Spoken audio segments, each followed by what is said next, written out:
여러분 안녕하십니까. 시사쇼 정치다 김복원입니다. 민주당 김준혁 후보의 막말 파장이 일파만파 커지고 있습니다. 총장이 미군에게 학생들을 성상납시켰다는 과거 발언에 이화여대가 발칵 뒤집혔고요. 후보직 사퇴를 요구하고 있습니다. 선거 막판 변수로 떠오른 막말 파문 자세히 짚어드립니다. 총선을 8일 앞두고 한동훈 위원장은 충청으로 갔고 이재명 대표는 서초동 재판에 참석했습니다. 거세진 여야의 유세 공방 잠시 후에 짚어보겠습니다. 저는 1분 뒤에 돌아옵니다.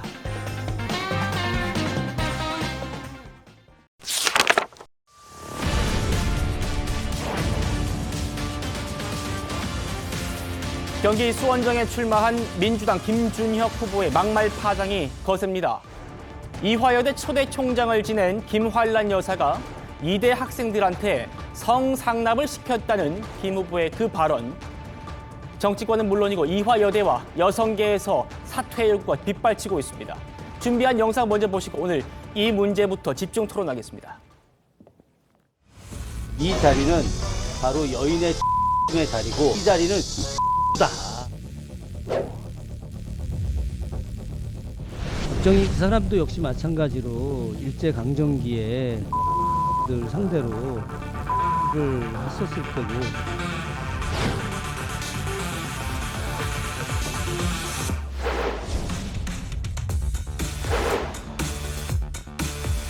미군정 시기에 이화여제대 학생들 그 미군 장교들한테 성상납시키고 그랬잖아. 역사학자인 김준영 후보가 확인되지 않은 발언을 하는 것은 양심과 자격의 문제입니다. 과거의 모든 발언이 기록되고 기억되는 시대입니다. 민주당의 이번 공천도 오래도록 부끄러움으로 남을 것입니다.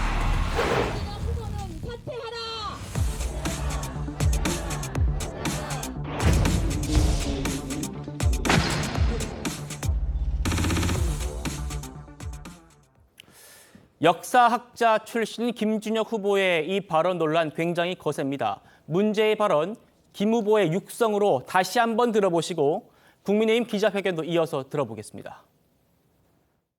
그 종군 위안부 보내는 거 이런 거에 아주 큰 역할을 한 사람이 바로 김환란이에요. 미군정 시기에 이화여제대 학생들 그 미군 장교들한테 성상납시키고 그랬잖아.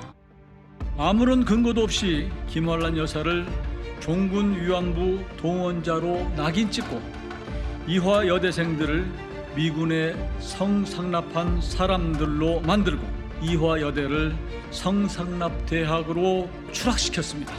이화여대 초대 총장, 졸업생, 재학생 등 모든 구성원들을 능멸한 김준혁 후보는 즉각 후보에서 사퇴하십시오.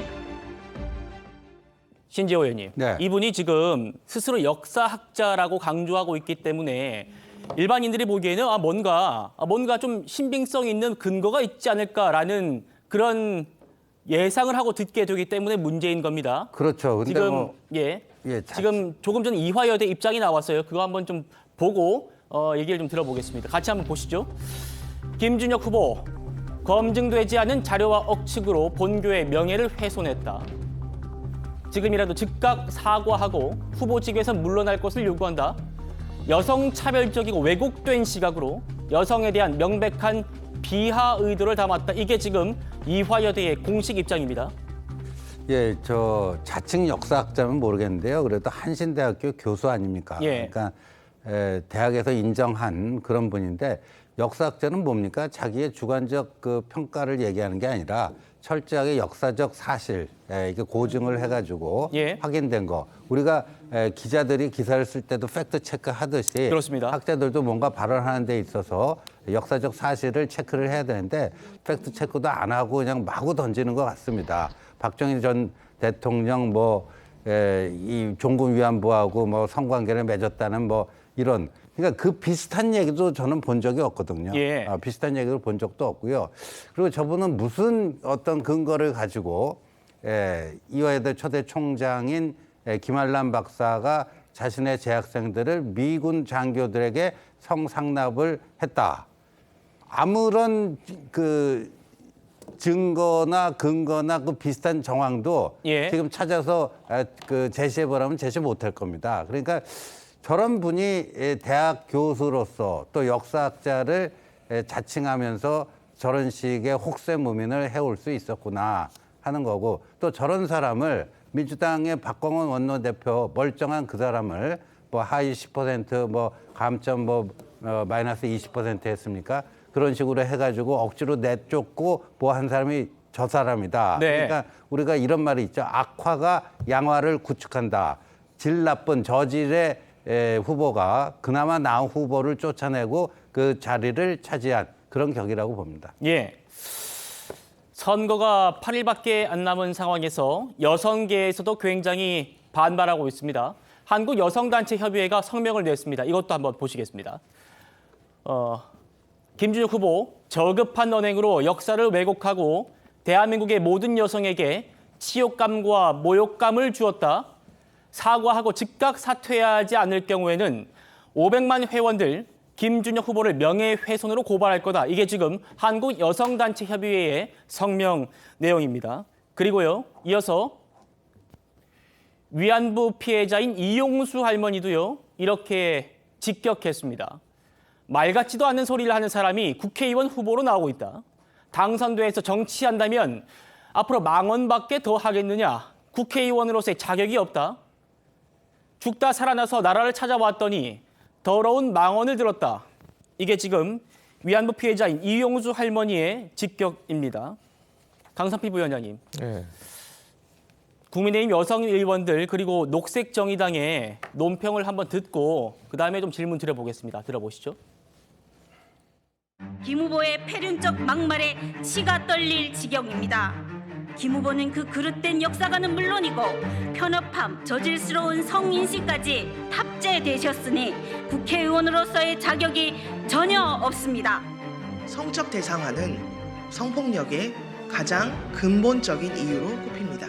학자적 양심이 아니라 자극적이고 성적인 발언을 선택한 인물이 국회의원 후보가 되는 것 자체가 이번 총선에서 여성과 성차별이 무시되고 배제되는 현실을 단적으로 보여주고 있습니다. 민주당의 여성 비하 공천을 강력하게 규탄합니다. 강 부위원장님, 네. 김 후보의 해명 바로 뒤에 저희가 살펴볼 겁니다.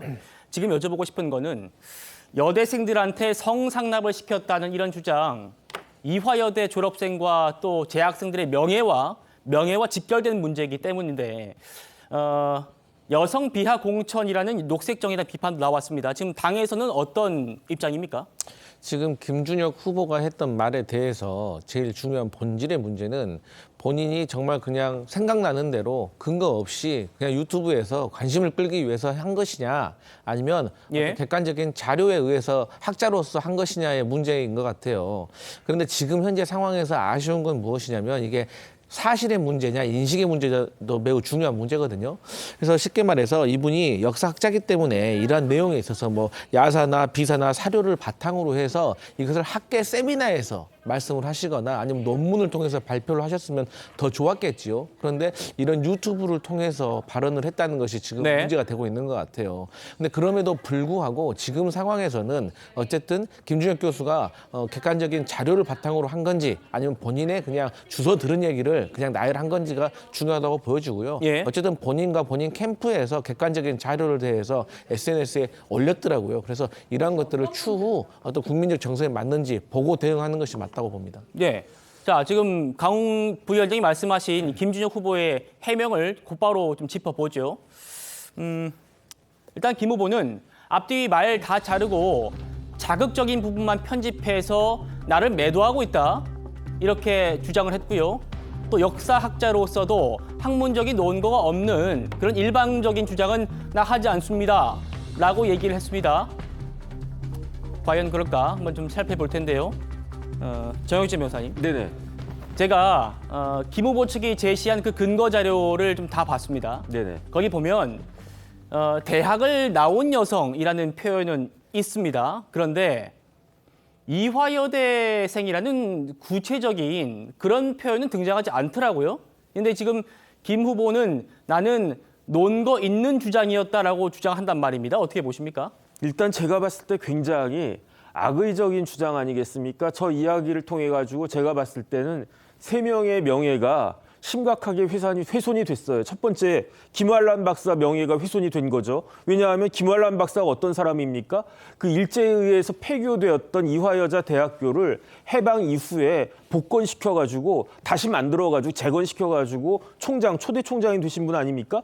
그런 김환란 총장이 자신의 여제자들을 미군에게 갖다 바쳤다는 얘기잖아요. 성상납했다고 하는 게. 그러니까 가장 큰 명예훼손은 돌아가신 김환란 박사고, 두 번째는 누구겠습니까? 그 성상납에 동원된 이대생들, 과거에 1945년 당시에 이대생들도 마찬가지로 그렇게 성상납에 동원되었던 그런 사람들이 되어버리니까 이대의 명예가 아주 심각하게 훼손이 되는 거고, 가장 큰 문제는 뭐냐면요. 미군들 아니겠습니까? 미군들이 어떤 사람이라고 읽혀집니까? 그 대한민국의 최고 명문 대학의 여대생들한테 성상납받는 그런 점령군 같은 그런 일본군하고 뭐가 다르냐? 이런 이야기 아니겠습니까? 일본군은 위안부 할머니들을 정신대로 해가지고 그렇게 굉장히 했으면 미군들도 마찬가지 아니야. 그런 인식이 저 김준혁 교수라고 한 사람의 김준혁 그 후보의 그 밑에 그 근저에 깔려 있는 것이다. 결론적으로 말하면요, 제가 봤을 때는요, 김준혁 씨는요, 미군을 비하하기 위해 우리나라 최고 명문 여자 대학인 이화여자대학교를 모욕한 것이 아닌가. 그다음에 대표적으로 김환란 박사를 모욕한 것이 아닌가. 저는 그런 생각이 들고요. 저런 걸 어떻게 논문을 씁니까? 논문을 쓰려면 근거가 있어야 되는데 근거가 있겠습니까? 제가 봤을 때는 빨리 그 김준혁 후보가 여기에 대해서 정확하게 저렇게 말 돌리지 말고요. 뭐 앞뒤 잘랐다는 그런 이야기 하지 말고 잘랐다라고 하면 본인이 처음부터까지 다 이야기하면 되지 않겠습니까? 김환란 박사가 이러이러했다라고 하는 사료를 들이대면 되지 않겠습니까? 제가 봤을 때 그럴 수 있는 환경도 아니고 그럴 수 있는 근거는 전혀 없을 것 같다. 제 생각입니다. 김영주 의원님. 네. 지금 김 후보는 앞뒤 다 잘랐다고 하는데 본인이 올린 그 근거가 되는 논문들, 논문이 아니라 뭐 역사 자료라고 돼 있던데요. 이거 제가 다 봤는데 이화여대라는 말은 등장하지 않습니다. 지금 김 후보 보시는 대로 본인 끝까지 어떤 뭐 잘못을 인정하거나 그런 모습 보이지는 않고 있습니다. 네. 그런데 특정인을 이렇게까지 공개석상에서 지적을 하려면 보통은 뭐 고증된 사실이라든지 근거를 기반으로 해야 될 텐데 지금 저희가 확인한 바로는 그런 면은 없는 것 같아요. 네. 그럼 이제 좀 비교가 될 수 있는 분이 이제 그 유석춘 연세대학교 교수인 것 같습니다. 위안부가 자발적 매춘이었다라고 하는 부분은 사실은 대학교 그 강의 시간에 소위 발전사회학 강의 시간에 이런 얘기를 했고 논박을 하는 과정에서 일어났기 때문에 그래서 결과적으로 무죄를 받았지 않습니까, 사실은. 그러니까 물론 일반적으로 그런 부분에서 일반적으로 국민 일반이 대체로 동의하지 않는 모습입니다. 그런 것조차도. 그럼에도 불구하고 유 교수의 경우에는 그래도 수업 시간 안에서 그런 어떤 토론의 과정 속에서 그런 이야기를 할 수 있었다면 지금 김준혁 교수 입장에서는 이제 김용민 TV라든지 유튜브에 가서 사실은 확실한 근거가 없는 그런 이야기를 막 했다는 얘기죠. 이제 그런 면에서 지금 이 문제는 사안이 좀 다르고 더 중대하다. 저는 그렇게 봅니다. 실제로 뭐 역사라고 하는 것이 헤로도투스 이래로 결과적으로 원래의 뜻은 조사입니다. 조사. 실제로 있었던 이야기들 조사해서 확인된 부분에 대해서 기록하는 게 역사학이기 때문에 굉장히 보수적이고 참 중요하거든. 물론 뭐 린 헌트라고 하는 역사학자는 이 문화로 재구성해서 역사를 봐야 안다라고 하는 면에서 뭐 어떤 김준혁 교수 같은 그 시대를 상상하는 역사도 있을 수 있습니다만은 지금 이 부분은 굉장히 중요한 부분이잖아요. 다른 어떤 풍속화나 문화 일반이 아니고 우리나라 역사에 있어서 이대 전체의 명예, 또 김환란 총장 전체 개인의 사자 명예훼손까지 포함되고 있고 심지어는 뭐 박정희 전 대통령의 명예를 확실하게 하는 이제 그런 부분이고 기본적으로도 보면 아까 정혁진 변호사 말처럼 미군에 대한 어떤 뭐 타락성 그런 것을 얘기하는 듯한 그래서 뭐 실제로 반미 이런 전선을 얘기하기 위해서 하는 듯한 부분이 있어서 지금 이것을 한 개인 김준혁 후보에게 맡겨놓을 사안인가라고 하는 것을 민주당이 다시 한번 좀 생각해 볼 시점이 아닌가 그렇게 보여집니다. 그렇군요. 국민의힘 한동훈 위원장 오늘 이 김 후보 문제를 직격했습니다. 들어보시죠. 이대 출신의 더불어민주당 의원들이 많아요. 서영교, 인재근 같은 사람들, 그리고 안규령, 최민희 이런 사람들, 박은정 같은 사람들, 이 사람들 조국당과 더불어민주당에 있는 이대 출신을 자랑스럽게 생각하는 정치인들입니다. 그분들한테 묻고 싶습니다. 그거 괜찮습니까? 본인의 모교가 이렇게 말도 안 되는 모욕을 받고 있는데 왜 가만히 있습니까? 김준혁 후보는 당장 사퇴해야 합니다. 이재명 대표 뭐 하는 겁니까? 이게 한마디도 안 하고 있습니다. 왜 그런지 우리는 알죠. 자기가 더 하잖아요. 신지호 의원님, 네. 김 의원님 말씀처럼 지금 민주당 반응 보면 뜨뜻미지근한 분위기고요. 이대 나온 분들 민주당에도 많습니다. 근데 네. 여성 의원들 별 다른 입장 내지 않고 있거든요. 네. 그러니까 그건 이재명 대표를 비롯한 민주당의 판단이고요. 아마도 지금 같아서는 그냥 저분을 안고 갈 것 같은데 저 김준혁 씨는 보니까 오히려 적반하장으로 자기가 매도당하고 있다 이런 식으로 화를 내고 있는데 민주당은 또 저분을 감싸고 가면 거기에 대한 또 국민적 심판이 좀 있을 거라고 보는데 저 김준혁 씨의 저 얘기는 한마디로 얘기했고 너무도 황당무계한 역사 왜곡입니다. 이화여자대학교의 역사 왜 이화여전이라고 하는 게 출범해갖고 나중에 4년제 대학이 되고 우리가 근대화 시기면 말이죠. 그 옆에 연희전문이 있었고 이화여전이 있었는데 예. 이화여전이 연희전문보다도 더 각별한 이유는 말이죠.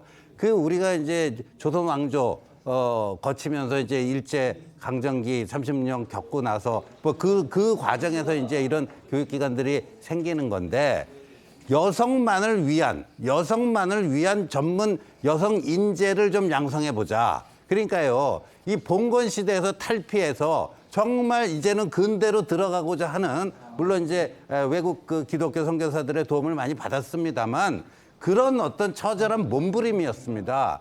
우리가요 1948년 5월 10일에 이제 재헌의회 선거를 하지 않습니까? 네. 근데 우리나라는요 최초의 근대 선거였지만요 남녀에게 똑같이 남녀노소 재산 성별 인종 상관없이 다 똑같이 한 표가 주어졌는데 민주주의 종주국인 영국 같은 경우에는요 여성 참정권이 주어지기까지 100년 이상의 세월이 더 걸렸습니다. 그런데 이승만 대통령이 하와이 시절부터 시작해갖고요.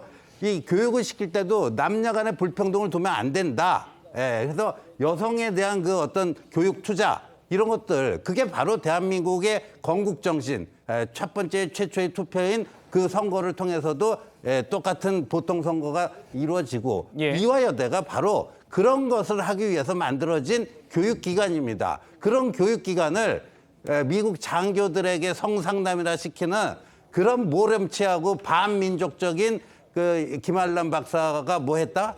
이거야말로 역사 왜곡이죠. 예. 이거는 사과하고 안 하고는 본인의 선택이고 저분을 공천 취소하고 안 하고는 이재명 대표의 선택인데 국민적 심판이 있을 거라고 봅니다. 예, 강선필 부위원장님.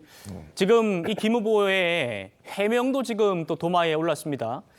여당 지지율이 떨어지니까 날 잡고 트집 잡고 있다 이런 식의 해명이거든요. 어떻게 좀 보십니까?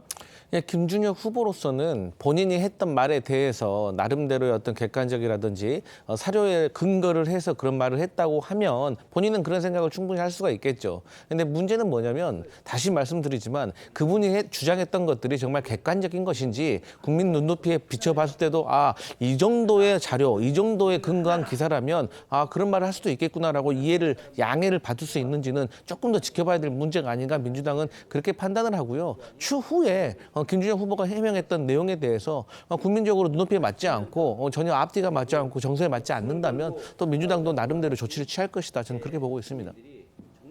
민주당이 조치를 취할 것이다. 지켜보도록 하겠습니다.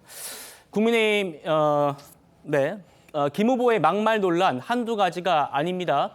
자신의 전공은 궁중 에로 문화다라고 소개하기도 했습니다. 그때 발언 한번 다시 듣고 오시죠. 김준혁 교수님의 아호가 오늘부터 X로 결정됐습니다. 궁중 문화에 에로 문화. 이게 전공이지. 수원의 마당발이면서 한국 궁중사의 상징 아이콘 우리 준혁이 형과 함께하고 있습니다.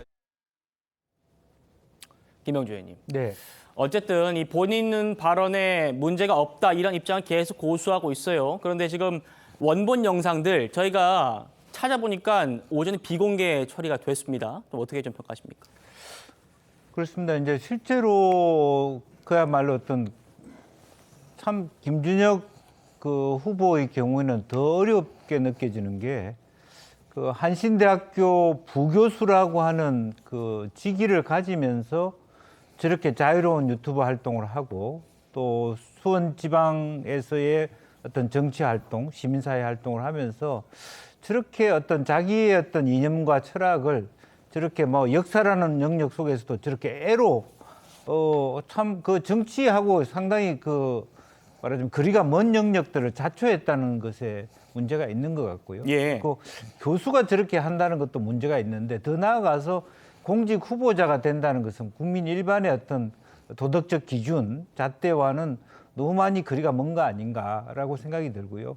이제 그럼에도 불구하고 우리가 반성해야 될 것은 사실은 3, 4개월 총선 전에 후보들을 결정해야 하고 좀 미리 그랬으면 조금 충분히 후보지를 검증할 수 있는 그런 어떤 사전에 본선거 들어가기 전에 네. 이와 같은 것을 걸러낼 수 있는 시점이 있어야 되는데 본선거 내일 모레가 지금 사전 선거를 해야 되는 투표를 해야 되는 이 시점에서 이런 부분이 터져 나온다.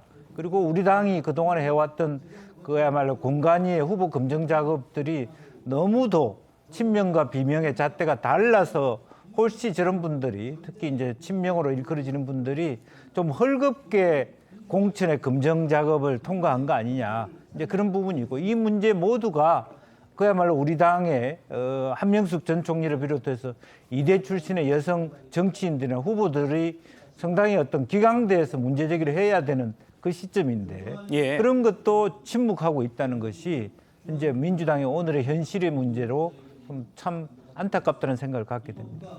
그러니까요. 지금 김준혁 후보의 이 발언들 어제 오늘 얘기한 게 아니고요. 몇 년 전에 그리고 여러 다발적으로 했던 그런 말들이 지금 다시 한번 도마에 오르고 있는 겁니다. 당연히 민주당이 검증 과정에서 확인했어야 하는 그런 것 아니냐라는 얘기가 지적이 나올 수밖에 없는 것 같은데요. 이어서 좀 더 전해드리죠. 성적 수치심을 유발하는 그런 자극적인 발언 지금까지 들어보셨는데 김 후보의 안보 역사관도 또 도마에 오르고 있습니다.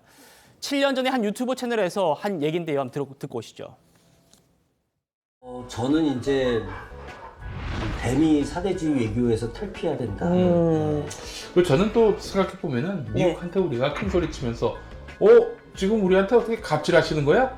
그럼 한번 우리가 중국하고 친해볼까? 그럼요. 그래서 이런 배짱은 있어줘야 아니 한다. 지금 오히려 우리 러시아하고도 가까워질 수 있어. 우리 아니 지금 미국하고 관계 정리하고 우리 중국하고 하겠다 그러면 미국이 어떻게 될 것 같아요? 꼼짝 못합니다. 근데 그 말을 못하는 이유는 이게 지금 저기 그 외교안보 라인에 이 친미 사대주의자들이 그러니까 열린 쉽게 얘기해서 아니겠습니까? 6.25 전쟁 때 미국이 참전해서 우리나라를 구해줬다라고 하는 이 생각하고 임진왜란 때 명나라 군대가 참전해서 조선을 구해줬다라고 하는 당시 서인들 생각하고 지금 친미 사대주의 생각하고 똑같은 거예요. 똑같네. 정영재 변호사님. 네네. 김 후보가 6.25 전쟁을 도운 미국을 고맙게 생각하는 사람들을 임진왜란 때 그 명나라를 고맙게 생각하는 거랑 똑같다. 지금 이렇게 얘기하고 있습니다. 미국에 대해서 굉장히 좋지 않은 인식을 계속 말씀하시는 것 같아요. 그러니까 결국은 제가 봤을 때 김준혁 교수는 일관성은 있어요. 어떤 일관성이 있느냐? 미국에 대한 적개심이 있다라고 하는 그런 일관성은 있는 것이 아닌가. 미국이 싫으니까 미군이 싫은 거고 미군이 싫으니까 어떻습니까? 그 미군들은 성상납이나 받는 그런 점령군이다. 우리나라를 해방시켜 일본을 패망시켜서 그 결과적으로 우리나라가 해방되게 한 그런 역할을 한 그런 군대가 아니고 그냥 어찌됐든지 간에 우리나라 와가지고 성상납이나 받는 그런 군대 아니냐. 거기에다가 심지어 6.25 때 우리나라가 우리나라가 진짜로 그 대한민국이라고 하는 나라가 신생 대한민국이 1948년 8월 15일에 건국됐는데 1950년 6월 25일에 북한군의 침략으로 인해 가지고 소멸되기 일보 직전 아니었습니까? 그런데 그러한 나라를 구해주고 살려주고 한 것이 그게 미국을 위시한 유엔군들 아니었습니까? 그런데 그 미군이 그렇게 6.25가 끝난 다음에 70여 년이 지난 다음에 침략을 했던 북한과 침공을 당했던 남한의 수준 차이가 얼마나 났느냐. 그것만 봐도 누가 어떤 역할을 했고 미국이 우리나라한테 어떤 그 희생을 갖다가 했는지 그걸 다 알 수 있는데 그런 것들을 그냥 딱싹 그냥 제껴버리고 무조건 북한, 무조건 중국 하면 중국이 뭐라 그러면 쉐시하고 다 그래야 되는 거 아니겠습니까? 이러한 일관성이 있다라고 하는 것은 제가 인정하는데 예. 과연 저런 사고방식을 가진 사람이 우리나라 국회에 들어와 가지고 우리나라 국민을 대표해 가지고 법을 만들고 의원 외교 활동을 하고 이런 것들을 우리 유권자들은 상상을 하고 그 정확하게 자신의 주권을 행사하셔야 될 것이 아닌가 싶습니다. 네, 신지호 의원님. 네. 이분 지금 김 후보 뭐 미군에게 뭐 이화 여대생들이 뭐 성상납을 했다든지 뭐 미국에 대한 얘기를 굉장히 많이 하고 있습니다. 어떻게 좀 들으셨습니까? 그러니까 이제 이 우리나라 학자들뿐만 아니라요. 세계적으로 이제 이 왜 대한민국은 분단이 됐는데 세계적인 성공국가 대한민국과 세계적인 실패국가 북한 이 차이는 어디서 비롯된 것인가 그걸 논하는 데 있어서 가장 중요한 게 이제 체제의 문제고 그다음에 외교 노선의 문제입니다. 아시다시피 북한은 중국, 소련, 지금 러시아죠. 이쪽하고 친하게 지내면서 그쪽 체제를 받아들이고 그쪽의 길을 간 겁니다. 우리는 미국, 뭐 서유럽, 일본 이런 해양 세력, 자유주의 세력과 우리 교류하면서 그들과 동맹 우호 관계를 맺으면서 발전의 길을 걸어왔던 거고 그 결과가 세계적인 성공 국가와 세계적인 실패 국가의 차이를 낳는 건데 아까 그 뭐 밥 먹으면서 대담하는 수준이 제가 볼 때는 정말이지 이러한 역사적 교훈에 대해서는 전혀 없고 이거 미국이 뭐라 그러면 그래 니들 관둬 우리 중국하고 친해볼래 그럼 미국이 우리 말을 듣는다. 국제 정치에 대해서도 한마디로 무지하고 이 대한민국 성공의 비결과 북한의 저런 처참한 그 원인에 대해서도 전혀 자각이 없는 그러니까 저 집단이 만약에 정권을 잡는다면은 이 나라가 과연 어떻게 갈 것인가 정말 북한 꼴 나지 말라는 법이 있는가 하는 걱정이 기우가 아니라는 게 저런 발언을 통해서 입증이 됩니다. 예, 김 후보 또 이런 말도 했습니다. 한미 정상이 의도적으로 북한을 도발할 수 있다. 이것도 별다른 근거가 없는 것 같습니다. 그런데도 아주 과감하게 말을 합니다. 들어보시죠. 바이든과 윤석열 대통령이 아주 은밀한 합의를 통해서 약간의 작은 국지전 같은 거는 일으킬 수도 있다고 생각을 합니다. 작은 국지전이 뭐 우리 한반도 전체에 전쟁 영향을 주지는 않을 수 있겠으나 그것들을 통해서 위기를 고치시키고 계엄령 같은 걸 발동시키고 그러면서 윤석열과 검찰 권력들이 그것들을 통해서 계속 유지해 나갈 수 있지 않느냐. 강선필 부위원장님. 이번 지금 본인이 역사학자이기 때문에 어떤 학자로서의 그런 뭐 자존심 이것 때문인지 아직 여러 가지 논란에 대해서 사과나 이런 해명은 하지 않고 있습니다. 이런 안보관, 역사학자임에도 지금 뭐 안보 얘기를 많이 하셨던 것 같고요. 민주당에서는 어떻게 좀 받아들이고 있나요? 이제 민주당 전체적으로는요. 사실 김준혁 후보에 관련된 이런 논란들이 하루 이틀 새에 쏟아져 나오고 있는 거 아니겠습니까? 그렇기 때문에 하나하나 지금 깊이 있게 검증을 하려고 하는 과정에 있는 거지요. 그런데 이제 저는 이런 생각을 해봅니다. 이제 선거를 앞두고 정말 소모적인 어떤 역사 논쟁이 시작되는 건 아닌지 걱정이고요. 근데 그럼에도 불구하고 첫 번째로 이제 김준혁 후보가 말했던 어떤 친미 사대주의라는 단어는 조금 부적절했다고 저는 생각을 해요. 아마도 우리나라가 이제 다자 외교를 하는 과정에서 뭐 한미일, 북중러 이런 구도가 있지 않겠습니까? 그런데 이런 관계에서 이 외교도 생물과 같은 거기 때문에 최근에 일본이 갑자기 북한과 정상회담을 시도하려고 하고 또 미국에서 트럼프 대통령이 만약에 재선이 된다고 하면 갑자기 러시아하고 관계를 개선할 수도 있고 그렇게 되면 미국의 어떤 행동대장과 같은 역할을 한다고 지금 지적을 받고 있는 우리의 외교에 있어서도 우리가 어떤 다자 간의 여러 가지 영역을 펼쳐야 한다. 그래서 전략적 모호성이라는 말도 많이 하잖아요. 이제 이러한 것들을 조금 정연하게 조금 제대로 된 단어를 써서 말을 했으면 좋았을 텐데 이런 친미 사대주의라든지 또한 계엄령을 발동한다. 예. 이러한 것들은 어떤 일반적인 국민들의 상식에 비추어 봤을 때도 조금 거리감이 있고 공감받기가 어려운 거거든요. 그래서 이러한 것들은 조금 부적절해 보인다는 느낌은 있는데 이런 거 하나 가지고 일단 제대로 검증이 되지 않은 상황에서 후보를 사퇴시킨다는 건 너무 과도한 것 같다. 이런 말씀 드리겠습니다. 김영주 의원님, 네. 저는 역사관이든 안보관이든 이런 논쟁은 소모적이라고 보지는 않습니다. 많은 논쟁과 이런 토론 속에서 좀 더 바른 방향으로 나라가 갈 수 있다고 생각하는데 지금 이 김준혁 후보의 얘기를 들으면 어떤 토론을 하겠다는 것보다는 음모론에 가까운 얘기를 하시는 것 같아요. 네. 어쨌든 그 진보적 패러다임을 갖고 있죠. 그런데 이제 진보적 패러다임이 그동안의 전략적 모호성이라든지 우리 이웃과 불편한 어떤 갈등 관계를 고조시키면 안 된다라고 하는 것은 이해할 수 있습니다. 또 경제를 통한 평화론 같은 것도 있어 왔던 건 사실입니다만은 지금은 그것이 틀리잖아요. 지금 현재 한중 말하자면 미중 패권 전쟁 사이에서 한국은 굉장히 심각한 어떤 그 선택 기로에 있습니다. 지금에서는 어쨌든 어설프게 중국 편, 러시아 편을 들 수 있는 상황이 아니거든요. 이웃과 가까이 지나더라도 한미 동맹을 굳건히 하면서 그야말로 어떤 밸류 체인 속에서 정확하게 우리의 어떤 그 먹거리를 확보하고 동맹을 확보하고 그런 상황에서 미국과의 관계 속에서 중국과 러시아도 부분적으로는 관계 정상화라든지 그걸 할 수 있어요. 인도나 일본도 그렇게 하고 있고요. 근데 우리가 지금 현재 김준영 교수처럼 미국 싫어.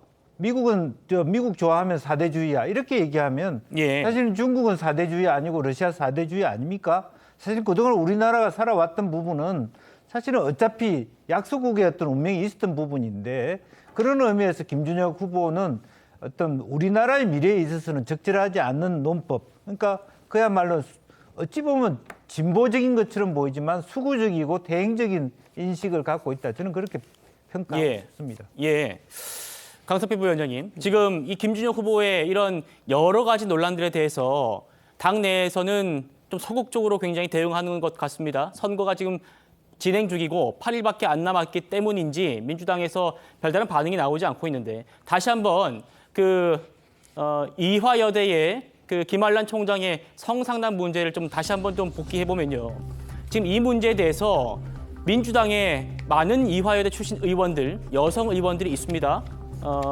여러 의원들이 제가 직접 이름을 거명하진 않겠습니다만 아직도 조금의 좀 입장은 내야 되지 않느냐. 이런 지적들이 당내에서 나오고 있습니다. 어떻게 보십니까? 당연하지요. 민주당에서 이러한 큰 문제를 두고 소극적으로 대응을 한다면 이게 일파만파 커져서 어떤 선거에 부정적인 영향을 미칠지 몰라요. 하지만 제가 말씀드렸다시피 어쨌든 지금 하루 이틀 새 어떤 검증되지 않은 어떤 발언에 대해서 쏟아지고 있기 때문에 저는 민주당에서도 검증을 하고 있습니다. 하지만 어떤 공식적인 입장이 나왔을 때는 그게 또 유지가 돼야 되는 거거든요. 그래서 신중한 거지 이것을 선거를 앞두고 조금 판세가 유리한 것 같아서 그냥 밀어붙이려고 한다 이런 건 아니라는 점을 말씀드리겠습니다. 예. 김준혁 후보의 이대생 성상납 발언에 대해서 다시 한번 이화여대의 입장을 제가 정리해드리겠습니다. 이화여대 그래픽 먼저 다시 한번 볼까요? 김준혁 후보, 저희가 살펴봤지만 본인은 역사학자로서 논거를 갖고 했다고 하지만 그가 제시한 그런 논거도 이화여대란 이름은 어디도 등장하지 않습니다. 검증되지 않은 자료와 억측으로 본교의 명예를 훼손했다. 지금이라도 즉각 사과하고 후보직에서 물러날 것을 요구한다. 여성 차별적이고 왜곡된 시각으로 여성에 대한 명백한 비하 의도를 담았다. 이렇게 얘기를 하고 있고요. 여성단체 성명입니다. 김준혁 후보 저급한 언행으로 역사를 왜곡하고 모든 여성에게 치욕과 모욕감을 주었다. 사과하고 즉각 사퇴하지 않으면 500만 회원들은 김 후보를 명예훼손으로 고발하겠다. 그리고 저는 이용수 할머님의 이 말씀이 굉장히 가슴에 와닿았습니다. 이런 사람이 이런 말 같지도 않은 소리를 하는 사람이 국회의원 후보로 나오는 것, 당선되더라도 정치를 한다면 망언밖에 더 하겠느냐. 자격이 없다. 죽다 살아나서 나라를 찾아왔더니 위안부 피해자로서 더러운 망언을 들었다. 신지호 의원님 네. 어떻게 말씀 주시겠습니까? 그러니까 지금 우리 강성필 부위원장 자꾸만 이제 해명하는 걸 봤더니 저 정도의 기초적인 사실도 무슨 뭐 역사적 고증을 해봐야지 저 말이 뭐 틀린 말인지 아닌지를 검증할 수 있을 정도의 그런 정도의 정당이라면은 아예 포기하는 게 낫지 않는가. 그 정도의 그 지적 능력도 갖추지 못한 정당이라면 이거는 뭐라고 얘기할 수가 없다. 국민에게 표 달라고 할 그럴 만한 그 자격이 있는 정당인가 하는 생각이 들고요. 진짜 이건 이화여대뿐만 아니라 우리 여성 전체를 우리 조선 왕조 봉건 시대에 남녀 유별이다 해서 남성 우위 시절 이게 있었고요. 정말 그 이화여전, 이화여대라는 것은 그거를 좀 타파하고 그 금기 시대에 있던 걸 타파하고 정말이지 그 이화여전 일기 입학생들 그때 저는 몇몇 그거를 접한 적이 있는데 그 입학생들 얼마나 이 감격에 겨워서 나도 이제 한 명의 독립된 여성으로서 또 남성과 동등하게 실력에 따라서 뭐 할 수 있다라고 하는 그런 거를 가지고 정말 이렇게 100년 가까운 역사를 이렇게 만든 곳이 이화여대의 역사인데 예. 이 전체를 가지고 그러니까 김환란 총장이 재학생들을 성접대로 보냈다. 그건 친미 사대주의를 넘어서 친미 매국노라는 얘기 아닙니까? 그 이화여전, 근대 여성들을 키우겠다고 한 그 이화여대를 친미 매국노 대학으로 만들어버린 거예요. 이거는 논평이 불가능한 지경입니다. 예, 강 부위원장님. 네, 지금 그러니까, 네. 20대 여성 표심 또 있겠고 저희 뒤에 다루겠습니다만 양문석 후보의 부동산 대출 문제라든지 민주당이 지금 선거를 8일 앞두고 있습니다만 이런 문제에 대해서 적극적으로 해명을 해야 되지 않느냐. 왜 지금 선거가 조금 유리하기 때문에 혹시 좀 버티면 되겠다는 생각을 하는 거냐라는 얘기가 지금 당내에서도 자조적인 얘기가 나오고 있습니다. 그러니까 지금 김준혁 후보의 얘기와 관련해 가지고요. 말씀드리잖아요. 그러니까 본질이 간단합니다. 어려운 문제가 아니에요. 아니 본인이 했던 발언에 대해서 제가 아까 전에도 말씀드렸지만 그냥 본인이 주워 들은 거에 대해서 발언을 한 건지 아니면은 본인은 나름대로 객관적인 자료를 가지고 얘기한 건지 그게 중요한 거 아니겠습니까? 그런데 어쨌든 본인은 지금 본인 나름대로 객관적인 자료를 가지고 얘기한 거라고 주장을 하고 있잖아요. 그러면 그 주장에 대해서 정말 그 객관적인 자료인지 아닌지 확인을 해봐야죠. 방금 저희 같이 확인해 보지 않았습니까? 그거는 그러니까 언론사에서도 검증을 하는 거지만 당에서도 검증을 하고 또 김준영 후보를 불러다가 말을 해봐야죠. 네, 그 다음에 책임 있는 어떤 답변을 내놔야 되고 또 국민의힘 같은 경우도 사실 김준영 후보가 지금 이화여대와 관련된 여성에게 모욕을 줬다고 하지 않습니까? 근데 국민의힘 후보 중에도 나라 전체를 모욕을 준 사람이 있지 않습니까? 아니 어떻게 조선시대보다 일제강점기가 살기 더 편했을 수도 있다고 말할 수가 있습니까? 대한민국이 스스로 생선이 되기를 자처한 거라고 어떻게 그렇게 말할 수 있습니까? 근데 그분 지금 어떻게 되고 있어요? 이분 나라 전체를 모욕한 거 아닙니까? 제가 A를 얘기하면 정말 A만 얘기하고 싶은데 너무 과도한 것 같아서 제가 말씀드립니다. 예, 정 변호사님. 글쎄요, 저는 다른 걸 다 떠나가지고 이용수 할머니한테 죄송하다는 생각이 드는 게 21대 지금 국회에서는 윤미향 의원한테 2차 가해를 당하시더니 제가 봤을 때 될 것 같지도 않지만 만약에 된다라고 하면 22대 국회에서는 김준혁이라고 한 사람에 의해 가지고 또 2차 가해를 받는 거 아니겠습니까? 제가 봤을 때 그 김준혁 교수의 전공이 애로인지 뭔지는 잘 모르겠지만 국회의원 22대 활동을 갖다 하기에는 애로가 상당히 많을 것 같다 그런 생각이 들고요. 민주당은 일관성이 있어요. 최광욱 전 의원은 여성들을 암컷이라고 비하하더니 이제 김준혁 후보는 이대를 마치 성상납 대학 같이 그렇게 만들어 버리니까 이러면서 무슨 표를 달라고 하는지 전 굉장히 의심스럽습니다. 김영준 의원님께서 마지막 정리를 좀 해주시죠. 네, 이 부분이 있는 것 같습니다. 김준혁 후보는 본인은 나름대로 근거를 갖고 얘기했다 하더라도 객관적으로 보면 그 근거가 매우 미비해요. 좀 더 과도하게 부풀려진 부분이 있기 때문에 이 부분은 당에서 본의 아니게 김준혁 후보로 인하여 이화여대 김환란 전 총장을 비롯해서 또 동문 학생들에게 사실 모멸감을 느끼게 했다 그러면 민주당 전체가 일정 정도 어떤 사실관계는 나중에 따져보더라도 사과할 필요가 있다라고 생각이 들고요. 예. 그리고 그런 부분에 있어서도 당 내부 기구에 지금 이제 김정은 후보뿐만 아니라 여러 논의가 되고 있는 후보에 대한 토론도 깊이 있게 해야 될 것 같다는 생각이 듭니다. 예. 저희끼리 이렇게 논쟁해서 뭐 하겠습니까?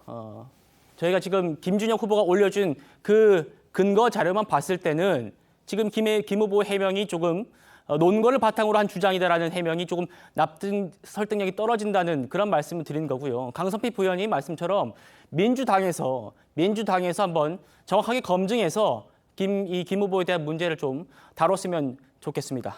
여기까지 하고 저희는 다음 주제로 넘어가겠습니다.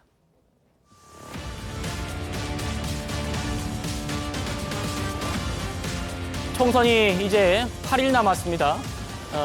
여야 대표 움직임. 네. 이재명 대표의 재판 얘기는 좀 뒤에 다룰 거고요. 먼저 국민의힘 한동훈 위원장부터 좀 살펴보겠습니다. 오늘 충남 당진의 전통시장을 시작으로 충청 지역 유세에 집중을 했습니다. 그 목소리 먼저 듣고 오시죠. 이재명, 조국 같은 분들은 자기 이속 이익을 찾기 위해서 정치하는 겁니다. 그렇게 범죄 혐의가 주렁주렁 달린 사람들 이 중에 한 명이라도 있어요? 열 몇 개 기소당하는 사람 있어요? 이건 영화 제목처럼 범죄와의 전쟁에 가깝습니다. 이재명 대표나 조국 같은 사람 제가 검사 공천하고 검찰 독재할 거라고요. 무슨 소리예요? 박은정 같은 사람, 전관예우 관련한 사람들 공천하는 게 우리입니까? 조국입니다. 이성윤, 양부남 이런 자기들 전관 출신의 자기 변호사 공천하는 거 누굽니까? 저희가 아니에요. 제대로 된 검사는 아무도 없습니다. 자기 이속 챙기는 거 도와준 정치 검사들만 쏙쏙 골라서 공천하는 거 이재명 당이고 조국 당입니다. 범죄자들이 설치게 놔두실 겁니까? 자, 국민의힘의 2조 심판특위위원장을 맡고 계신 신지호 의원님 여기 나와 계시거든요. 그래서 첫 질문 드려야 될 것 같습니다. 네. 이번 총선은 범죄와의 전쟁이다. 한동훈 위원장의 저 말 좀 설명을 좀 해주십시오. 이게 뭐냐면 이제 윤석열 정부 이제 3년 차를 맡고 중간평가적 성격이 있기 때문에 야당이 정권 심판론이라고 하는 프레임을 들고 나오는 것에 대해서 뭐 특별히 반론을 제기할 건 없습니다. 근데 예. 정상적인 정권 심판이어야 되는데 저희들이 잘못한 점, 부족한 점, 미진한 점 국민들이 회초리를 내려치지만 기꺼이 맞아야 되고 그 속에서 반성과 성찰을 통해서 거듭나는 모습을 보여야 된다고 생각합니다. 그런데 어떻게 그 심판의 주체가 이재명, 조국, 2조 세력이 될 수 있겠는가?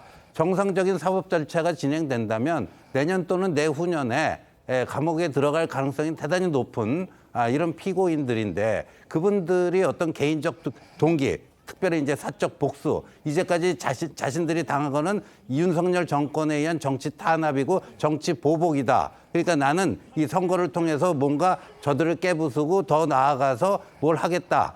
그런데 이재명 대표나 조국 대표나 사법 리스크에서 제대로 벗어날 수 있는 방법은요. 저는 딱 한 가지라고 봅니다. 예. 윤석열 대통령 임기 3년을 인정하지 않고요. 뭐 탄핵 동맹이 이미 저는 물밑에서 맺어졌다라고 보는 거예요. 그래서 탄핵을 시키고 조기 대선을 치러서 뭐 이재명이 됐든 조국이 됐든 그래서 대통령이 당선되면은 비로소 이제 사법 리스크로부터 완전히 해방될 수 있구나. 저는 그런 생각을 안 한다면 오히려 이상하다고 봐요. 제가 이재명, 제가 조국 입장에서 보더라도 나의 앞으로 이런 돌파구는 뭘까 생각하면 그런 그림이 안 나올 수가 없습니다. 그러니까 예. 저희들이 잘못해갖고 회초리를 내려치는 그런 뭐 따끔한 심판은 감수를 해야 되겠지만 저런 불순한 동기, 그다음에 헌정 질서를 완전히 마비시키고 파괴하려는 저런 불순한 동기를 가지고 정권 심판을 외치는 거 그건 아니지 않느냐. 예. 그게 이제 2조 심판을 하는 저희들의 문제의식입니다. 예. 국민의힘 2조 심판특위위원장을 맡고 계신 신지호 위원장님의 말씀 들었습니다. 조국 대표는 2심에서 지금 징역 2년을 선고받고 총선에 출마한 상태죠. 국회 입성도 사실상 확정적입니다. 그러면 형이 확정되면 어떡할 겁니까? 라는 질문이 자연스럽게 뒤따랐는데 조국 대표 감옥 안에서 몸을 만들겠다 이렇게 말했습니다. 한동훈 위원장 평가도 궁금한데요. 들어보시죠. 뭐 감옥 가야죠. 방법이 없죠. 가서 그동안 뭐 재판 받느라고 어떤 정치하느라고 못 읽었던 책 읽고 뭐 푸시업하고 뭐 스쿼트하고 뭐 플랭크하고 이러면서 그래, 건강관리 열심히 해서 조국 당 대표가 이런 말을 한 거 보고 정말 놀랐습니다. 감옥에 가면 책 보고 운동하겠다. 그런데 그런 사람이 왜 여러분의 미래를 책임지겠다고 표를 달라고 하는 겁니까? 자기가 죄가 없다고 주장하는 것도 아니고 자기가 죄가 있다고 하는 사람이 왜 여러분의 미래를 망치려드는 겁니까? 팔굽혀 펴기부터 하고 또 스쿼트나 플랭크 하면서 건강 관리에 힘쓰겠다 이렇게 밝혔는데요. 자, 일단 저희 속보부터 좀 전해드리도록 하겠습니다. 조국 대표의 감옥에서 건강 관리하겠다는 얘기는 잠시 뒤에 전해드리고요. 지금 자막으로 나가고 있습니다. 대통령실이 지금 방금 입장을 냈습니다. 윤석열 대통령이 전공의들을 만나서 직접 얘기를 듣고 싶어한다 이런 얘기입니다. 대통령실의 입장을 제가 좀 설명드리겠습니다. 대통령실은 국민들께 늘 열려 있다. 그리고 윤 대통령은 의료계 단체들이 많지만 집단 행동의 당사자인 우리 전공의들을 만나서 직접 이야기를 듣고 싶어한다. 이렇게 얘기를 했습니다. 다시 한번 말씀드리면요. 대통령실이 지금 이 의료계의 이 문제를 가지고 전공의들을 만나겠다라는 그 입장을 속보로 전하고 있습니다. 대통령실은 국민에게 늘 열려 있고 윤 대통령은 여러 의료계 단체들 중에서 전공의들을 콕 집어서 전공의들을 직접 만나서 이야기를 듣고 싶어한다. 이런 대통령실의 지금 공지가 속보로 전해지고 있습니다. 정혁진 변호사님. 네네. 그러니까 뭐 그동안 이 의사들의 이런 집단 행동에 대해서 정부 입장에서는 아니 누구를 상대로 지금 대표성을 갖고 우리가 만나야 하느냐 여기에 대한 문제의식은 있었습니다. 의사단체 의협도 지금 보면 의협 차기 회장이 어떤 뭐 20%, 30%, 30명, 30명의 국회의원을 좌우할 수 있다 이렇게 좀 강경적인 발언을 해왔고 그러면 도대체 정부 입장에서는 누구랑 협상을 해야 되나 이런 얘기가 있었는데 지금 대통령실이 전공의와 만나겠다. 특히 비서실장이나 뭐 복지부 장관이 아니라 대통령이 직접 전공의들 만나겠다는 지금 입장을 전했습니다. 그 어제 대통령이 뭐에 대해서 말씀을 많이 하셨냐면 왜 2,000명이라고 하는 숫자가 지금 필요한지 그 근거에 대해서 나름대로 정책적이고 그다음에 분석한 근거에 대해서 많이 말씀하시지 않았습니까?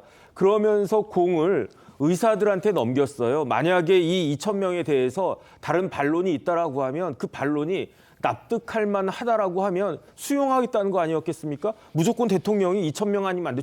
죽어도 안 돼. 이런 이야기 한 게 아니에요. 이 컵을 갖다가 제가 파는데 저 이거 2,000원에 팝니다. 그러면은 살 사람이 이게 무슨 2,000원이야. 뭐 1,500원에 하자. 왜 1,500원이냐? 그 근거를 갖다가 사는 쪽에서 돼야 되는 거 아니겠습니까? 그런데 의협의 의협 회장의 입장은 뭡니까? 말도 안 하겠다 그 이야기잖아요. 그다음에 의협 회장은 무슨 소리냐? 지금 의사가 늘어나는 게 필요한 게 아니고 지금 의사도 많다. 그러니까 의대 정원 오히려 줄여야 된다. 네. 이런 식으로 이야기하지 않았습니까? 그런 걸 보고 국민들이 어떻게 생각합니까? 오히려 지금 귀족은 의사들이구나. 지금 대통령 위에 의사들이 있구나. 정부가 의사를 이기지 못한다라고 의사가 이야기하는데 그 정도로 지금 의사가 그렇구나. 그 이야기한 거 아니겠습니까? 이런 상황에서 어떻게든 그 지금 같은 문제를 해결하기 위해서 대통령이 직접 전공의들을 만나겠다라고 하는 거니까 여기에 대해서 의사들은 좀 진지하게 생각을 갖다 하고요. 만약에 그럼에도 불구하고 의사들이 여기에 대해서 제대로 응하지 않고 자신들의 권리를 뭐 나라를 갖다가 뭐 망가뜨리겠다 그렇게 생각을 한다라고 하면 의료법에 어떤 규정이 있냐면요. 정부가 명령하면 의료인들은 반드시 따라야 된다라고 규정하고 있어요. 네. 의사들은 그럼 법 위에 있는 것인지 그런 것도 봐야 될 것 같고 어찌됐든지 간에 지금 치킨 게임 하고 있는 것 같은데 의사들도 그렇고 대통령의 지금 입장에 대해서 적극적으로 호응을 갖다가 하는 것이 지금 필요하다. 저는 그런 생각이 듭니다. 네, 김영주 의원님. 네. 대통령의 대국민 담화 이후에 곧바로 지금 이런 소식이 전해지고 있습니다. 네. 대국민 담화 때 대통령이 2,000명을 고수하지 않겠다라는 메시지를 냈고 곧바로 전공의들과 만나서 대화하겠다. 어떻게 좀 평가할 수 있을까요? 뭐 한편으로는 진일보된 것처럼 보입니다만 또 한편으로는 이렇게 이틀 뒤에서 이런 얘기를 할 것 같으면 그날 바로 아예 그냥 대국민 담화를 할 것이 아니라 기자간담회를 하든 또 혹은 뭐 다양한 의료단체들과 한꺼번에 만날 용의가 있다. 이렇게 한 번에 텄으면 훨씬 더 물꼬를 같이 들 수 있겠다 싶습니다. 예. 지금 이제 전공의들과 직접 만나서 얘기하는 것도 진일보입니다만은 다른 한편으로 보면 그럼 최근에 당선된 말하자면 이면택 의협 회장 같은 건 안 만날 생각인가? 이렇게 갈라치기를 하는 것인가? 이렇게 오히려 잘못하면 덧나고 이를 더 꼬이게 할 수 있다는 면에서 조금 걱정이 앞서고요. 지금은 아무 조건 없이 의협 회장이든 전공의 단체 회장이든 전국 의대 교수협의회 회장이든 다 모아놓고 여기 밤새도록 토론하자 이런 제안을 해야 될 때가 아닌가 그렇게 생각이 듭니다. 예, 신지호 의원님. 예. 근데 지금 뭐 갈라치기 아니냐라는 말씀도 주셨던 것 같고 여러 좀 해석이 나올 수 있는 부분이 있는 것 같습니다. 뭐 김 의원님 말씀처럼 이틀 전에 간담회 때 그러면 좀 더 전향적인 메시지가 나왔으면 좋지 않겠느냐라는 말씀도 일리가 있는 것 같습니다만 한편으로는 제가 말씀드렸듯이 지금 뭐 의대 정원을 더 줄이자고 하는 그런 의협과 어떤 얘기를 할 수 있겠느냐라는 얘기는 분명히 정부 관계자들이 있었거든요. 예, 그 의협이 의사들의 이제 법정 단체인 건 맞지만 이 의대 정원 늘리는 것과 관련해 갖고 이 뭐 그 당사자인가 하는 거에 대해서는 좀 그 이러저러한 얘기들이 좀 있습니다. 그런데 좀 방금 전에 의대 교수 단체인 전국 의과대학 교수협의회예요. 그 비상대책위원회 조윤정 홍보위원장이 브리핑을 열고요. 예. 뭐라고 얘기를 했냐면은 대통령은 전공의 대표는 대통령이 초대하면 조건 없이 만나라. 지금 의대 교수들이 이런 주문을 냈어요. 이런 주문을 내고 나서 조금 있어도 지금 저 대통령이 아무런 조건 없이 전공의들과 만나겠다. 그러니까 이거는 의대 교수들이 이 얘기한 것을 뭐 대통령이 받으신 건지 아니면 우연히 이게 생각이 일치해서 이러한 그 동시 행동이 나온 건지는 모르겠습니다만 네. 의대 교수들도 지금 제 나름대로 파악하기로도요. 그리고 또 의협 회장이 뭐라고 그랬죠? 대통령 보고 전공의들 직접 만나서 설득해라. 이게 의협 신임 그 회장 이면택 씨의 주장이에요. 예, 예. 그걸 자꾸만 이게 이런 국가적 위기 상황에서 일을 되는 쪽으로 분위기를 몰아가지 암만 야당이라도 그게 좀 책임 있고 뭐 그런 거지. 자꾸만 이걸 쪼개놓고 회방 놀라고 그런 식으로 이제 얘기하는 거는 참 곤란합니다. 네. 강선필 부위원님께도 여쭤보겠습니다. 지금 어쨌든 좀 진일보한 그런 단계에 온 건 맞는 것 같습니다. 2,000명 증원을 두고 치킨 게임을 벌이고 있다가 대통령이 지금 이틀 전에 대국민 담화를 통해서 유연하게 좀 접근하겠다는 입장을 밝혔고 곧바로 지금 이런 속보가 전해지고 있거든요. 어떻게 평가하십니까?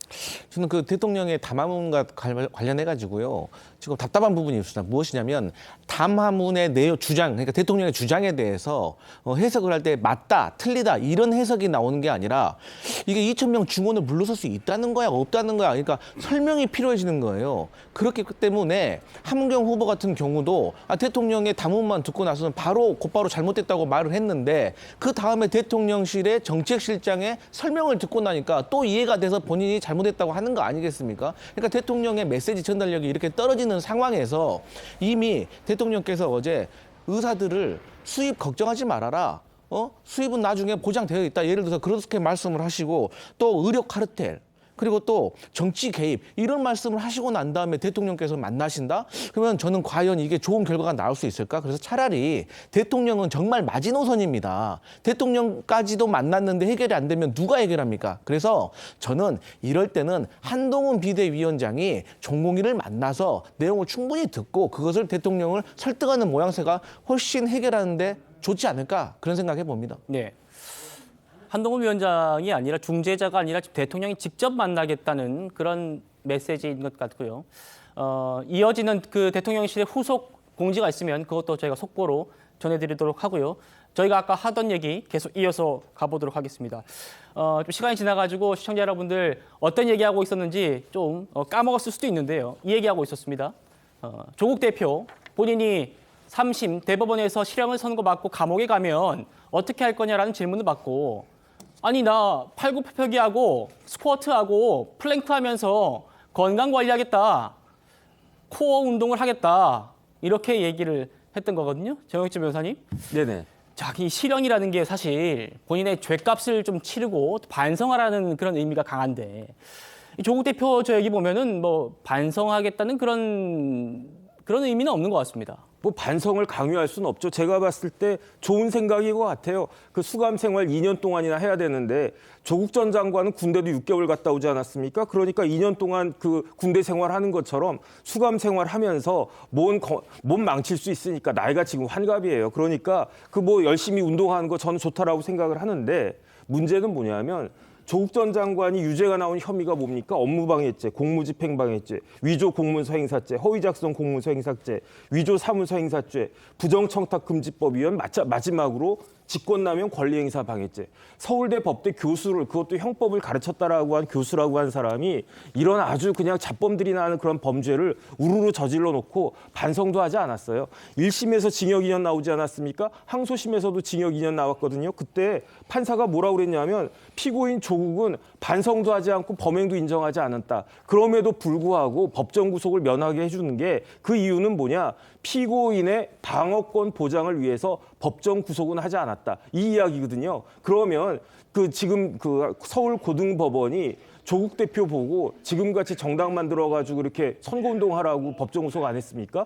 피고인이 명확하게 그 유죄의 혐의가 있는데 고등법원 판결에 의하면은 그럼에도 불구하고 조용히 반성하면서 자기의 방어권이나 좀 생각을 갖다 하라. 그런 의미로 풀어줬더니 이런 식으로 지금 돌아다니면서 우리나라 정치를 희화화하고 있는 것이 아닌가. 저는 여기에 대해서는 조국 전 장관이 반드시 법적인 책임을 물을 수밖에 없을 것이다. 그다음에 이제 대법원 판결 얼마 안 남은 것 같아요. 왜냐하면 제가 찾아봤더니 검사 상고 이유서 3월 22일 날 나왔고요. 그다음에 3월 5일부터 지금까지 쭈루룩 조국 대표가 선임한 로펌이요. 4개고요. 거기에다가 추가로 개인 변호사까지 해가지고 이 대법원이 이런 사건에 변호사를 5군데를 선임을 했거든요. 상고유서가 다 들어갔더라고요. 이제 대법원에서 판단만 하면 되니까 조국 대표의 뜻대로 국회의원 당선될 수 있을지 몰라도 당선된 이후에 얼마나 더 국회의원을 할 수 있을지는 지켜봐야 되는 것이 아닌가 싶습니다. 알겠습니다. 한동훈 위원장, 조국 대표를 향해서 감옥에서 또 책을 써가지고 그걸로 좀 돈 벌지 않겠냐 이런 얘기도 했다고 합니다. 들어보시죠.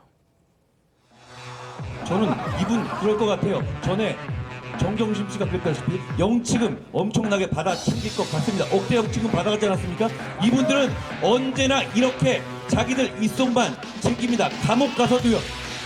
감옥에서의 숙이라고 하면서 책 만들어 팔지 않겠습니까? 여러분이 그분의 영업 대상입니까? 정치가 영업입니까? 우리 국민은 조국 일가의 영업 대상이 아닙니다. 범죄자들이 왜 여러분의 입속을 빼먹을 것을 정치로 포장해서 허용해야 하는 겁니까? 여러분, 범죄자들에게 영업당하지 마십시오. 제 말이 과합니까? 과하지가 않잖아요. 김영주 의원님. 네. 저는 조국 대표의 그런 얘기를 들으면서 본인이 얘기했던 그 비법률적 방식의 명예회복, 저런 식으로 하려는 거였구나라고 이제 좀 감이 잡힙니다. 어떻게 좀 들으셨습니까? 그렇습니다. 이제 조국 전 장관의 머릿속에는 반성이라는 영역은 없는 것 같아요. 그러니까 어릴 때부터 공부 잘하고 정의롭게 살아왔고 그렇게 살아온 부분이라서 한 번도 그런 어떤 본인의 말 속에서, 머릿속에서 생각을 안 하는 것 같습니다. 어쨌든 유죄를 받았는데 그것은 일정 정도 사실관계에 있어서 아직도 인정하지 않고 있죠.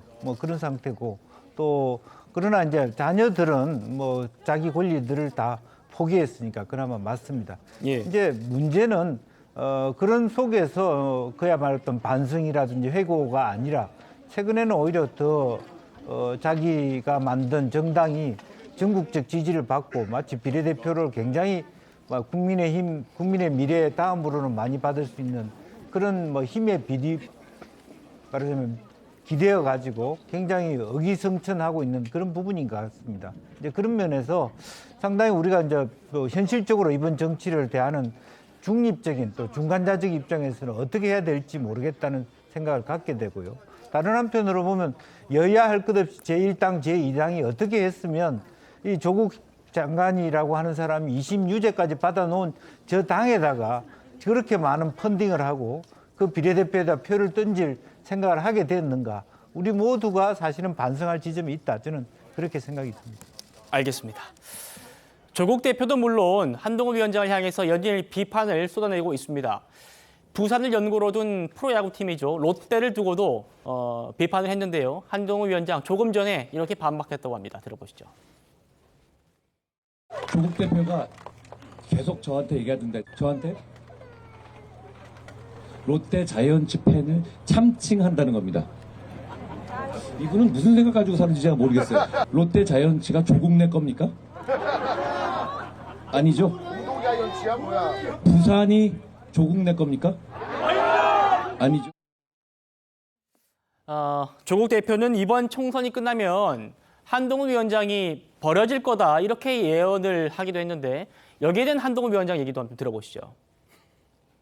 누가 그렇게 얘기하고 있습니다. 이번 선거 어차피 저를 보고 찍어줘봤자 저는 나중에 쫓겨날 거라고요. 저 그렇게 만만하지 않습니다. 저는 여러분을 위해서 총선 이후에도 제 역할을 다 할 겁니다. 여러분이 원하는 거라면 저는 뭐든 할 겁니다. 저는 윤석열 대통령과 국민의 힘으로부터 버려지지 않을까 생각합니다. 더 이상 이제 효용 가치가 없다라 판단하고 저에게 기회를 주십시오. 저에게 아직까지 한 번도 기회를 안 주셨지 않습니까? 제가 이렇게 사라지게 두실 겁니까? 저를 일하게 해주십시오. 강 부위원장님, 한동훈 위원장이 2조 심판을 들고 나온 이후에 조국 대표와 굉장히 연일 설전을 벌이고 있습니다. 어떻게 평가하십니까? 저는 한동훈 비대위원장이 지금 선거 전략 잘못 잡고 있다 생각합니다. 그러니까 저렇게 한동훈 비대위원장이 조국 대표를 거론하면 거론할수록 조국은 커지는 거예요. 비례대표 정당이기 때문에 선거운동을 제대로 할 수가 없는데 사실 한동훈 비대위원장이 계속 맞받아주니까 계속 언론의 화제가 되잖아요. 예. 사실 우리가 이준석 대표라든가 이낙연 대표라든가 누가 대받아주지 않으니까 언론에서 거의 사라지다시피 했잖아요. 그런데 조국 대표는 날마다 저렇게 언론의 화두가 되고 있어요. 그 부분에 대해서 한동훈 비대위원장 정말 깊이 생각을 해봐야 된다. 그리고 2조 심판이라고 하는데요. 2조 심판은요, 한동훈 비대위원장이 할 일이 아니에요. 재판부에서 할 일이에요. 민주당이 선거에 이기든지 지든지 재판부에서 결정할 일이기 때문에 한동훈 비대위원장이 얘기하는 것은 전혀 무의미하다. 그리고 한동훈 비대위원장은 지금은 와서 자꾸 여기저기 다니면서 잘못했다, 잘한다, 반성하겠다라고 하는데 제가 자꾸 말씀드리는데 잘못했다고 하면 뭘 잘못했는지 구체적으로 말을 해야지 그쪽 공허하잖아요. 잘못만 했다고 하면. 그리고 나서는 건건마다 다 조목조목 다 이유가 있고 반박을 하잖아요. 그게 어떻게 잘못됐다는 모습입니까? 그리고 조국 혁신당의 돌풍 정도로 지지를 받는 이유에 대해서 그 한동훈 비대위원장 정말 깊이 생각을 해봐야 된다. 본인들은 그렇게 범죄자라고 하는데 왜 국민들이 범죄자에게 그 200억이 되는 펀딩을 모아주고 지지를 보내겠습니까? 깊이 생각해 보시기 바랍니다. 근데 신 의원님, 네. 그 한동훈 위원장이 선거 전략 큰 실수하고 있다. 민주당은 좋겠네요. 보고 즐기면 되죠. 언제부터 우리 강성필 부위원장이 국민의힘 걱정해줬다고 저런 식으로 얘기하는지 참 제가 좀 그러네요. 근데 다시 한번 말씀드리지만 이제 양문석 후보가요. 어제 이제 제가 직접 대검찰청에 가서 양문석 후보를 사기 혐의로 고발장을 내고 왔습니다. 근데 어제 늦은 오후 무렵에 양문석 후보가 입장을 발표를 했잖아요. 반포, 그 잠원동이죠. 그 45평 아파트 당장 처분해서 새마을 금고에서 받은 대출은 다 갚겠다고 했죠. 시세 차익이 난다면 그 사회에 환원하겠다. 그래서 그거를 딱 듣는 순간 제가 누가 떠올랐냐면요. 조국이 떠올랐어요. 저희는 뒤에 김의겸 의원을 다루려고 했는데 김의겸 의원이 아니라 조국 대표가 떠오릅니까? 의원보다도요. 조국 대표가 완전히 판박입니다. 왜냐하면 이 양문석 후보하고 두 가지 판박인데 하나는 우리 딸이 대출받았다고 누가 손해봤느냐. 조국이 우리 딸이 부산대 의전원 들어갔다고 누가 손해봤느냐. 그 어법도 똑같고요. 사고 구조가 똑같아요. 그다음에 이거 어제 그렇게 이제 사회 환원하겠다고 그랬는데 웅동학원 있지 않습니까? 사회 환원하겠다고 그러고 본인의 모친이 그 이사장인데 그만두겠다고 그랬는데 하나도 바뀐 게 없습니다. 하나도 바뀐 게 없어요. 알겠습니다. 그 부분도 뒤에서 다룰 거니까요. 이재명 대표 얘기도 좀 해보겠습니다. 오늘 대장동 재판이 있었는데요. 여기에 재판 나가야 되기 때문에 별다른 유세 일정을 따로 잡지 않았습니다. 오늘도 법정에 들어가기 전에 검찰과 정부를 비판했거든요. 들어보시죠. 정말 천금같이 귀한 시간이고 국가의 운명이 달린 선거에 제1야당의 대표로서 이렇게 선거에 집중하지 못하는 상황이 참으로 안타깝습니다. 그러나 이 역시도 검찰 독재 정권의 정치검찰이 수사 기소권을 남용해 가면서 원했던 결과가 아닌가 생각이 됩니다. 참으로 억울하고 안타까운 일이긴 하지만 국민으로서 의무를 다하겠습니다. 총선 전날에도 예정된 재판은 참석했습니까? 출석 일정은 재판부가 정했는데 검찰을 비난하시는 이유는 뭔가요? 김영주 의원님, 마지막 저희 기자 질문 같이 보셨죠? 네. 검찰이 출석 일정 정한 게 아니라 재판부가 정했는데 왜 검찰 얘기만 하세요라는 말씀에 질문에 답을 안 하고 들어갔습니다. 네. 뭐 그런 질문을 들은 지가 한두 번이 아닐 겁니다. 그러나 일관되게 뭐 재판부도 그런 것을 정하는 것은 재판부지 검사가 아니다. 그런 얘기까지 했을 지경인데요. 사실은 뭐 본인이 여러 차례 선거를 앞두고 있다. 좀 재판을 나중에 하자. 그리고 이번 재판의 과정 자체가 내가 역할이 없다. 다른 사람이 할 차례에 굳이 앉아 있어야 되냐. 이 바쁜데. 이런 부분인데 그 또한 어쨌든 본인이 만들어 놓은 자업자득입니다. 이제 그런 측면에서 국민의 보편적 인식에 맞게 출석하는 것이 맞고요. 또 뭐 한편으로 보면 어쨌든 이재명 대표는 현재 총선을 이끌고 있는 최선두에서 이끌고 있는 지략과 장수로서 저렇게 전략적인 한방향 정렬로서 뭐 말은 본인은 뭔들 모르겠습니까? 재판부 판사가 정했다는 걸 모를 리가 없지만은 일관되게 검찰 독재라고 하는 이 민주당의 프레임에 맞게 그런 워딩을 하고 그게 아마 어떤 질문이 계속되더라도 반복될 것이다. 저는 그렇게 봅니다. 예. 이재명 대표 이렇게 재판도 가야 되고 뭐 전국 유세도 가야 되고 이러다 보니까 유세 시간이 절대적으로 부족합니다. 그러니까 자구책으로 꺼낸 게 바로 유튜브 방송인데요. 법원을 오가는 그 차 안에서 이렇게 후보들을 지원하고 있습니다. 보고 오시죠. 오늘은 제가 이제 직접 선거 운동을 하기가 어렵습니다. 오늘 방송을 함께 하실 분은 남병근 후보입니다.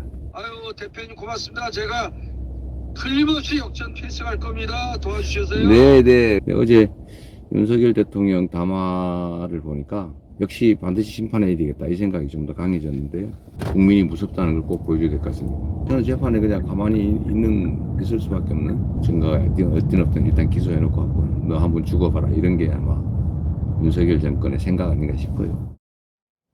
정영재 변호사님, 네네. 재판을 오가는 이런 그 짜투리 시간에도 이렇게 유튜브 라이브 방송 통해서 유세를 하는 그런 모습 볼 수 있었는데 이재명 대표 총선 전날에도 지금 재판에 가야 되지 않습니까? 4월 9일에도 가고요. 그다음에 많은 언론들이 빼먹고 있는데 4월 8일에는 누구 재판이 있느냐? 이재명 대표 부인 김혜경 씨의 공판이 1회 공판이 4월 8일부터 시작이 되고요. 예. 4월 8일에 그 제보자, 공익제보자 조명현 씨가 증인으로서 증언하도록 되어 있습니다. 왜 4월 9일까지 이 재판부가 그 기일을 갖다가 잡았는가? 검사가 시켜서 잡았습니까? 검사가 안 하면 뭐 큰일 난다 그렇게 뭐 그 군부 독재입니까? 지금이 검찰 독재입니까? 검사가 시켜서 한 게 아니고요.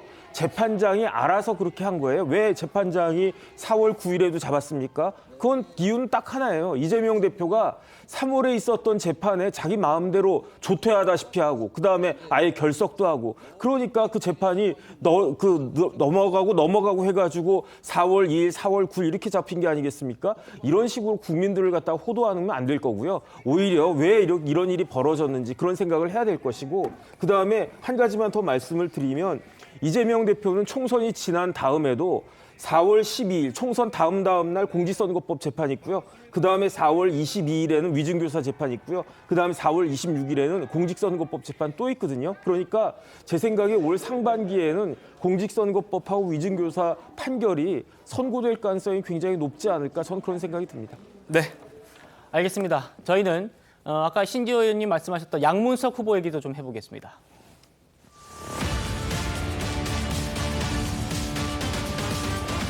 민주당 경기 안산갑 양문석 후보의 새마을금고 대출 의혹 일파만파 커지고 있습니다. 논란이 됐던 이 강남 아파트를 팔아서 새마을금고 대출금을 갚겠다고 했습니다만 시청자 여러분은 어떻게 생각하십니까? 한동훈 위원장 생각부터 한번 들어보시죠. 모든 국민을 분노케 하는 양문석이란 분이 사과문을 냈습니다. 거기서 자기가 사기 대출 받아서 산 집 팔겠다고 했습니다. 저는 그걸로 끝난 걸 보고 너무 황당했습니다. 집을 파는 거하고 자기가 사기 대출 받은 거하고 무슨 상관입니까? 후보 사퇴해야 합니다. 이걸 왜 사퇴 안 시킵니까? 그럼 음주운전하고 차 팔면 되는 겁니까? 음주운전하고 음주운전한 차 팔면 용서되는 거예요? 여러분 이상하지 않습니까? 원래 대출은 지가 갚아야 하는 게 맞는 거잖아요. 우리 대출 대신 갚아준다는 겁니까? 아니 뭐 당연한 얘기를 하고 있습니까? 이게 어떻게 자기 사기 대출에 대한 사죄나 사과의 명분이 될 수 있습니까? 웃기는 소리 아닙니까? 신지호 의원님. 네. 결과적으로 양 후보 똘똘한 강남 한 채보다 금배지를 선택했다 이런 평가가 나오더라고요. 뭐 정확한 표현이라고 봅니다. 과거에 문재인 청와대 비서실장을 했던 노영민 전 의원이 자기 지역구였던 충북 청주에 한 채가 있고 강남에 한 채가 있었는데 다주택자 다 팔아라 했더니 지역구 거를 팔아가지고 예. 강남에 똘똘한 한 채, 또 김재원 민정수석은 강남에 똘똘한 두 채가 있었는데 그것만큼은 유지하고 싶다 해서 민정수석직도 마다하고 사표 내고 나오고 그런 거 있는데 양문석 후보의 경우에는 이 똘똘한 강남 한 채보다도 배지가 더 달고 싶은 것 같습니다. 근데 저는 아까도 얘기했듯이 저게 허언으로 그칠 가능성이 대단히 높습니다. 지금 이제 막 소나기가 쏟아지니까 일단 피하고 보자. 요 위기는 넘기고 보자 하는데 저거를 누가 어떻게 강제합니까? 조국이라는 사람이 5년 전에 그렇게 다 전 국민을 상대로 서약을 한 거예요. 웅동학원.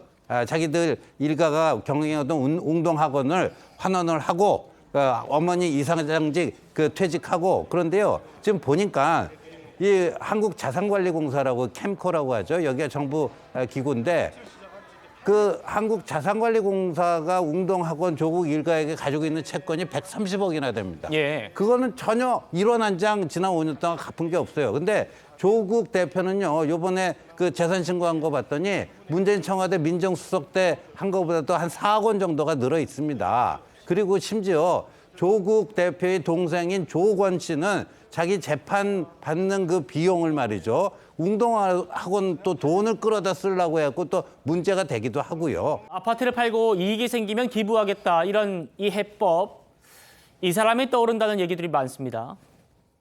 우선 사죄의 말씀부터 드리겠습니다. 공직자인 제가 큰 돈을 들여 집을 샀습니다. 국민의 기대를 저버린 어리석은 행동이었습니다. 집을 팔고 세금을 내고 남은 돈 3억 7천만 원을 한국장학재단에 기부도 해봤습니다. 그러나 제 잘못이 가벼워지지는 않았습니다. 그런데 뜻밖에도 오늘 이 자리에 서게 됐습니다. 네, 어제 나왔던 것에 이어서 이 양문석 후보의 해명인데요. 아파트를 처분해서 새마을금고 대출금 긴급하게 갚겠다 이렇게 얘기했죠, 김 의원님. 네. 양문석 후보와 똑같은 케이스는 아니겠습니다만 무리하게 대출 일으켜가지고 서울 흑석동에 상가 샀다는 그런 의혹으로 김의겸 의원이 청와대 대변인도 사퇴했고요. 이후에 이제 그 차익을 기부하겠다고 했거든요. 어떻게 보십니까? 이런 해법이 해법이 될 수 있다고 보십니까? 어떻게 보면 이것은 더 생각해 보면 이 지금 양문석 후보의 경우에는 기업 자금으로 대출을 받았고요. 그것은 사실은 대환이 안 되거든요. 이제 그런 측면에서 실정법 위반, 즉 편법이 아니라 불법의 가능성, 한동훈 비대위원장 말에 의하면 사기죄에 해당될 뿐만 아니라 현재 이제 공직선거법상에 공시지가로 돼 있는 원래 40억을 신고해야 되는데 재산에 20억을 신고했다든지 이런 실정법 위반의 측면이 있기 때문에 아마 이러한 사안이 있으면 최종적으로 아파트를 말하자면 김의겸 의원처럼 팔아가지고 시세 차익을 남은 한 3억 몇천만 원을 사실은 기부를 한다 하더라도 그것은 결국에는 재판부에 형량을 줄여달라고 하는 그런 측면으로 이용될 가능성밖에 없다라는 예. 생각이 들고요.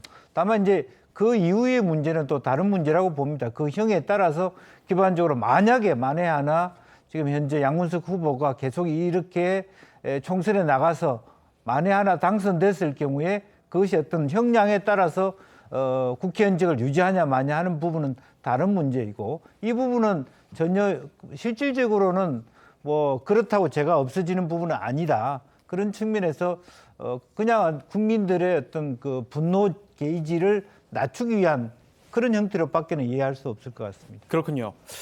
새마을금고 중앙회가 지금 이틀째 이 대구 수성 새마을금고를 현장 검사를 하고 있습니다. 양 후보는 새마을금고 측이 편법 대출을 먼저 제안했다, 이렇게 책임을 좀 돌리는 그런 모습인데, 새마을금고는 다른 입장입니다. 새마을금고에서 먼저 제안을 했다. 그건 아닙니다. 우리는 편법 아닙니다. 그 사람들은 모르겠다 나서. 자, 조금 전에 들어온 소식인데요. 새마을금고를 감독하는 기관은 행안부입니다. 이 행안부가 금감원에다가 현장 검사 참여를 요청했답니다. 그 전부터 지금 금감원에서 이 새마을금고 중앙회 측에 필요한 인력이 있으면 좀 빼놨으니까 우리가 도와주겠다, 이렇게 좀 먼저 제안을 한 걸로 알려지고 있는데, 정영진 변호사님. 네네. 이게 양 후보 논란이 나올 때부터 금감원이 좀 주시를 하고 있었습니다. 그런데 이제 금융감독원은 원칙적으로는 새마을금고에 대해서 조사하거나 검사할 수 있는 권한은 없는 거거든요. 그렇죠. 왜냐하면은 금융위원회 밑에 금융감독원이 있는데, 금융위원회 산하 금융기관들은 우리가 알고 있는 은행, 뭐 저축은행, 증권회사, 보험회사 이런 데지, 새마을금고 같은 데는 행정안전부 소관이었으니까. 그런데 아무리 그렇다라고 해도 이러한 그 금융기관 검사하고 조사하는 데 있어서는 최고 전문 기관이 금융감독원이니까, 행안부 입장에서는 이와 같이 아주 그 국민들의 관심이 집중되어 있는 사건을 그 새마을금고 중앙회에게만 맡겨놓을 수는 없고, 그다음에 행안부는 아무래도 전문성이 그래도 금융감독원에 비해서는 좀 부족하니까 금융감독원하고 공동조사해달라, 이렇게 부탁하는 것은 지극히 당연하고 필요한 일이었다 생각이 됩니다. 예, 현장 검사 포인트는 크게 여기가 될 것 같습니다. 바로 딸이 사업자 대출로 11억을 받아가면서 물품을 구입했다라고 신고한 영수증이 있습니다. 이게 5억인데요. 이 영수증이 가짜일 가능성이 지금 핵심인 겁니다. 신지호 의원님. 예. 어떻게 보십니까? 이거 지금 이것만 확인되면 이 불법 대출인지 여부가 빨리 판단될 것 같거든요. 저게 아주 핵심입니다. 왜냐하면 지난 토요일에 양문석 후보가 장문의 해명글을 본인의 페이스북에 올렸는데, 거기 이렇게 썼습니다. 11억 원을 새마을금고로부터 대출받아서 예. 대부업체에서 빌린 6억 원을 변제를 했고, 나머지 5억 원은 지인들에게 꾼 돈을, 여러 명의 지인들로부터 꾼 돈을 또 갚는 데 이용을 했다. 11억 원의 용처에 대해서 분명히 그렇게 얘기했어요. 근데 그렇죠. 저 5억 원은 뭐냐? 6억 원을 갖고 나서 5억 원을 사업한다고 신고하지 않았습니까? 그런데 이 대출을 해주고 나서 3개월 이내에 용도대로 제대로 쓰고 있는지를 또 새마을금고에서 점검을 하는데, 그때 그 5억 원으로 그 양문석 씨 딸이 통신 판매업, 뭐 인터넷 쇼핑몰을 한다라고 신고를 한 모양입니다. 그러니까 거기에 판매할 물품을 이렇게 5억 원어치 샀습니다 하고 그 새마을금고 측에 관련 서류를 낸 겁니다. 그러면 5억 원이 뭐예요? 양문석 씨는 5억 원을 지인들로부터 빌린 돈을 갚는데 썼다 그렇고, 딸은 그거를 자기가 통신 판매업, 인터넷 쇼핑몰 하는데 물품 구입한다고 썼고, 근데 그때쯤 저기 밴쿠버에 어학연수가 있지 않았습니까? 예. 그러니까 양문석 후보 딸이 그 새마을금고에 제출한 5억 원 물품 구입 내역서는 허위일 가능성이 대단히 높다. 그러니까 조금만 밝혀지면 거의 그 모든 게 되고요. 아까 금감원 관련돼 갖고는 제가 한 가지, 그 법이 개정돼야 되지만 법 개정 전에 행정안전부랑 금융당국, 그 금융위원회, 금융감독원하고 MOU를 체결한 게 있어요. 예. MOU를 체결한 게 있어갖고 4월 8일부터는 새마을금고에 대해서도 행정안전부 요청이 있으면은 공동 검사한다. 그 MOU가 체결돼 있습니다. 근데 지금 4월 8일이면 다음 주죠. 그냥 며칠 땡겨서 하자. 그 차이입니다. 네, 알겠습니다. 민주당 반응 좀 살펴보겠습니다. 여전히 양 후보 문제를 좀 지켜보겠다, 그런 입장인데 한번 들어보시죠. 양문석 후보의 경우는 공천 관련한 제출된 서류에 누락이 있었는가에 대해서는 그렇지 않은 것으로 확인되었기 때문에 나머지는 후보가 설명도 하고 있고 또 일정한 책임을 지겠다는 의사표명도 하고 있고 당이 개입하는 방식은 취하고 있지 않다. 법률 위반에 대한 문제제기가 있는 부분은 현 단계에서는 후보들이 대응을 하는 영역으로 보고 있다. 이재명 대표 역시 좀 침묵을 이어가는 모습인데요. 이어서 한번 들어보시겠습니다. 대표님 그 양문석 후보 관련해서 그 헌법 개정뿐만 아니라 재산 축소 신고 의혹도 나왔는데 혹시 한마디 하실 수 없으세요? 강 부위원장님, 네. 이 양문석 후보의 부동산 대출 논란 여기에 대해서 민주당은 좀 거리를 좀 두는 것 같습니다. 거리를 두는 게 아니라요. 예. 이 부분에 있어서는 지금 새마을금고 측에서 조사가 이루어지고 있잖아요. 그래서 불법성 여부를 어떻게 보느냐의 문제인 것 같아요. 근데 저는 지금 방금 우리 신지호 전 의원님께서 하시는 말씀하고 저건 다른 본질적인 문제를 보고 있어요. 그러니까 가장 첫 번째 대두했던 문제는 이분이 부동산 투기를 했는가. 근데 부동산 투기는 아닙니다. 왜? 이분은 집이 없어서 집을 하나 똘똘한 한 채를 사려고 했던 겁니다. 그러면 똘똘한 한 채를 사는데 돈이 없어서 온 가족이 대출을 받은 거 아닙니까? 그런데 그 대출을 받는 과정에서 편법인가 불법인가가 저는 중요하다고 생각을 해요. 그럼 어떤 게 편법이고 어떤 경우가 불법이냐? 저는 개인적으로 이 양문석 씨가 이 대출을 받는 과정에서 새마을금고 직원이 뭐 딸에게 사업자 등록을 하고 이걸 제출해서 이런 방법들을 알려줬다고 하면 그것은 저는 편법으로 볼 수가 있지만 새마을금고 직원은 전혀 이런 말을 하지도 않고 새마을금고 측도 몰랐는데 양문석 본인이 이 모든 것을 기획하고 행동에 옮겼다고 하면 저는 불법이라고 생각이 되고 이것은 국민적 눈높이에 맞지 않는다고 저는 생각을 합니다. 그래서 이런 것은 조사가 조금 더 나오면 앞으로 당에서도 그 국민의 눈높이에 맞춰서 좀 결단을 할 것 같습니다. 예, 강 부위원장님. 그런데 이런 논란도 있습니다. 이건 어떻게 생각하십니까? 양문석 후보가 다시 그 부동산 매입할 때 문재인 정부에서 15억 이상 대출을 못하게 했습니다. 네. 부동산 투기 못하게 하려고요. 네. 그런데 대부 업체까지 동원해가지고 지금 무리하게 투기를 하다가 그거를 이제 새마을금고를 통해서 대환시키고 이런 것들이 편법 아니냐는 거거든요. 국회의원 나오실 분이 문재인 정부 때의 그런 정책 기조에 반해서 대부 업체에서부터 무리하게 좀 돈을 끌어왔다. 이 부분 좀 어떻게 보세요? 그러니까 방금 앵커께서 말씀하셨듯이 투기라는 말이 있었잖아요. 저희 투기를 어떤 걸로 보느냐예요. 그러니까 이영선 후보 같은 경우는 부동산을 통해서 갭 투자를 통해서 돈을 벌기 위해서 수단으로 이영선 후보 말씀하신 거죠? 네. 예. 하지만 양문석 후보는 본인의 집 한 채를 사기 위해서 한 거 아닙니까? 그래서 이걸 투기로 봐야 되냐에 대한 어떤 회의적인 어떤 의견이 있다. 이 말씀 드리겠습니다. 알겠습니다. 양 후보 논란도 여기까지 살펴보고요. 저희는 조국 혁신당 후보들 얘기 좀 해보겠습니다.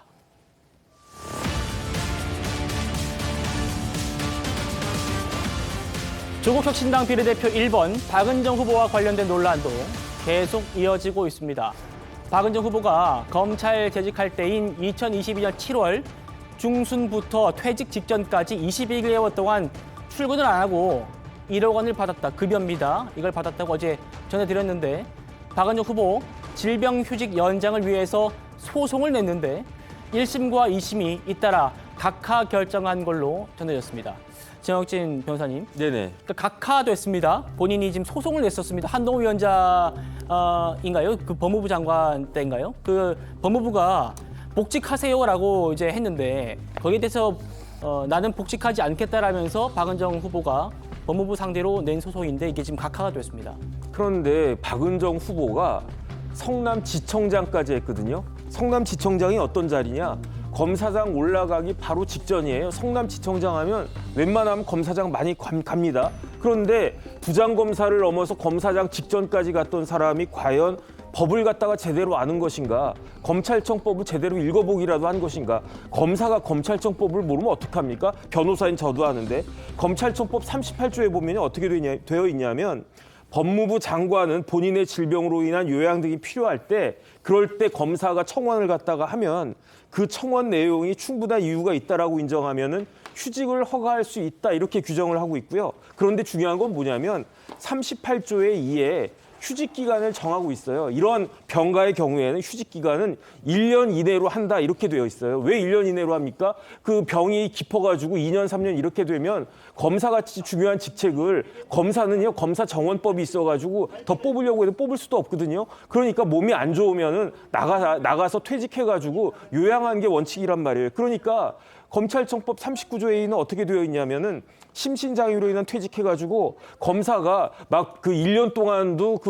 휴직해도 낫지 않을 그런 중대한 심신적인 장애가 있을 경우에는 직무 수행이 불가하다라고 인정이 되니까 그때는 대통령이 법무부 장관의 제청을 받아가지고 검사에게 퇴직을 명할 수 있다 이렇게 되어 있단 말이죠. 그러니까 박은정 그 후보는요 연가 다 쓰고 병가 다 쓰고 휴직까지 다 쓴 거예요. 그런데다가 추가적으로 하려고 하니까 이거는 다른 법도 아니고 검찰청법에 위반되는 것이니까 이거를 갖다 무슨 행정소송을 갖다가 합니까? 행정소송은 뭐 판사를 갖다가 뭐 뭘로 하는 겁니까? 그런데 더 중요한 건 뭐냐면요.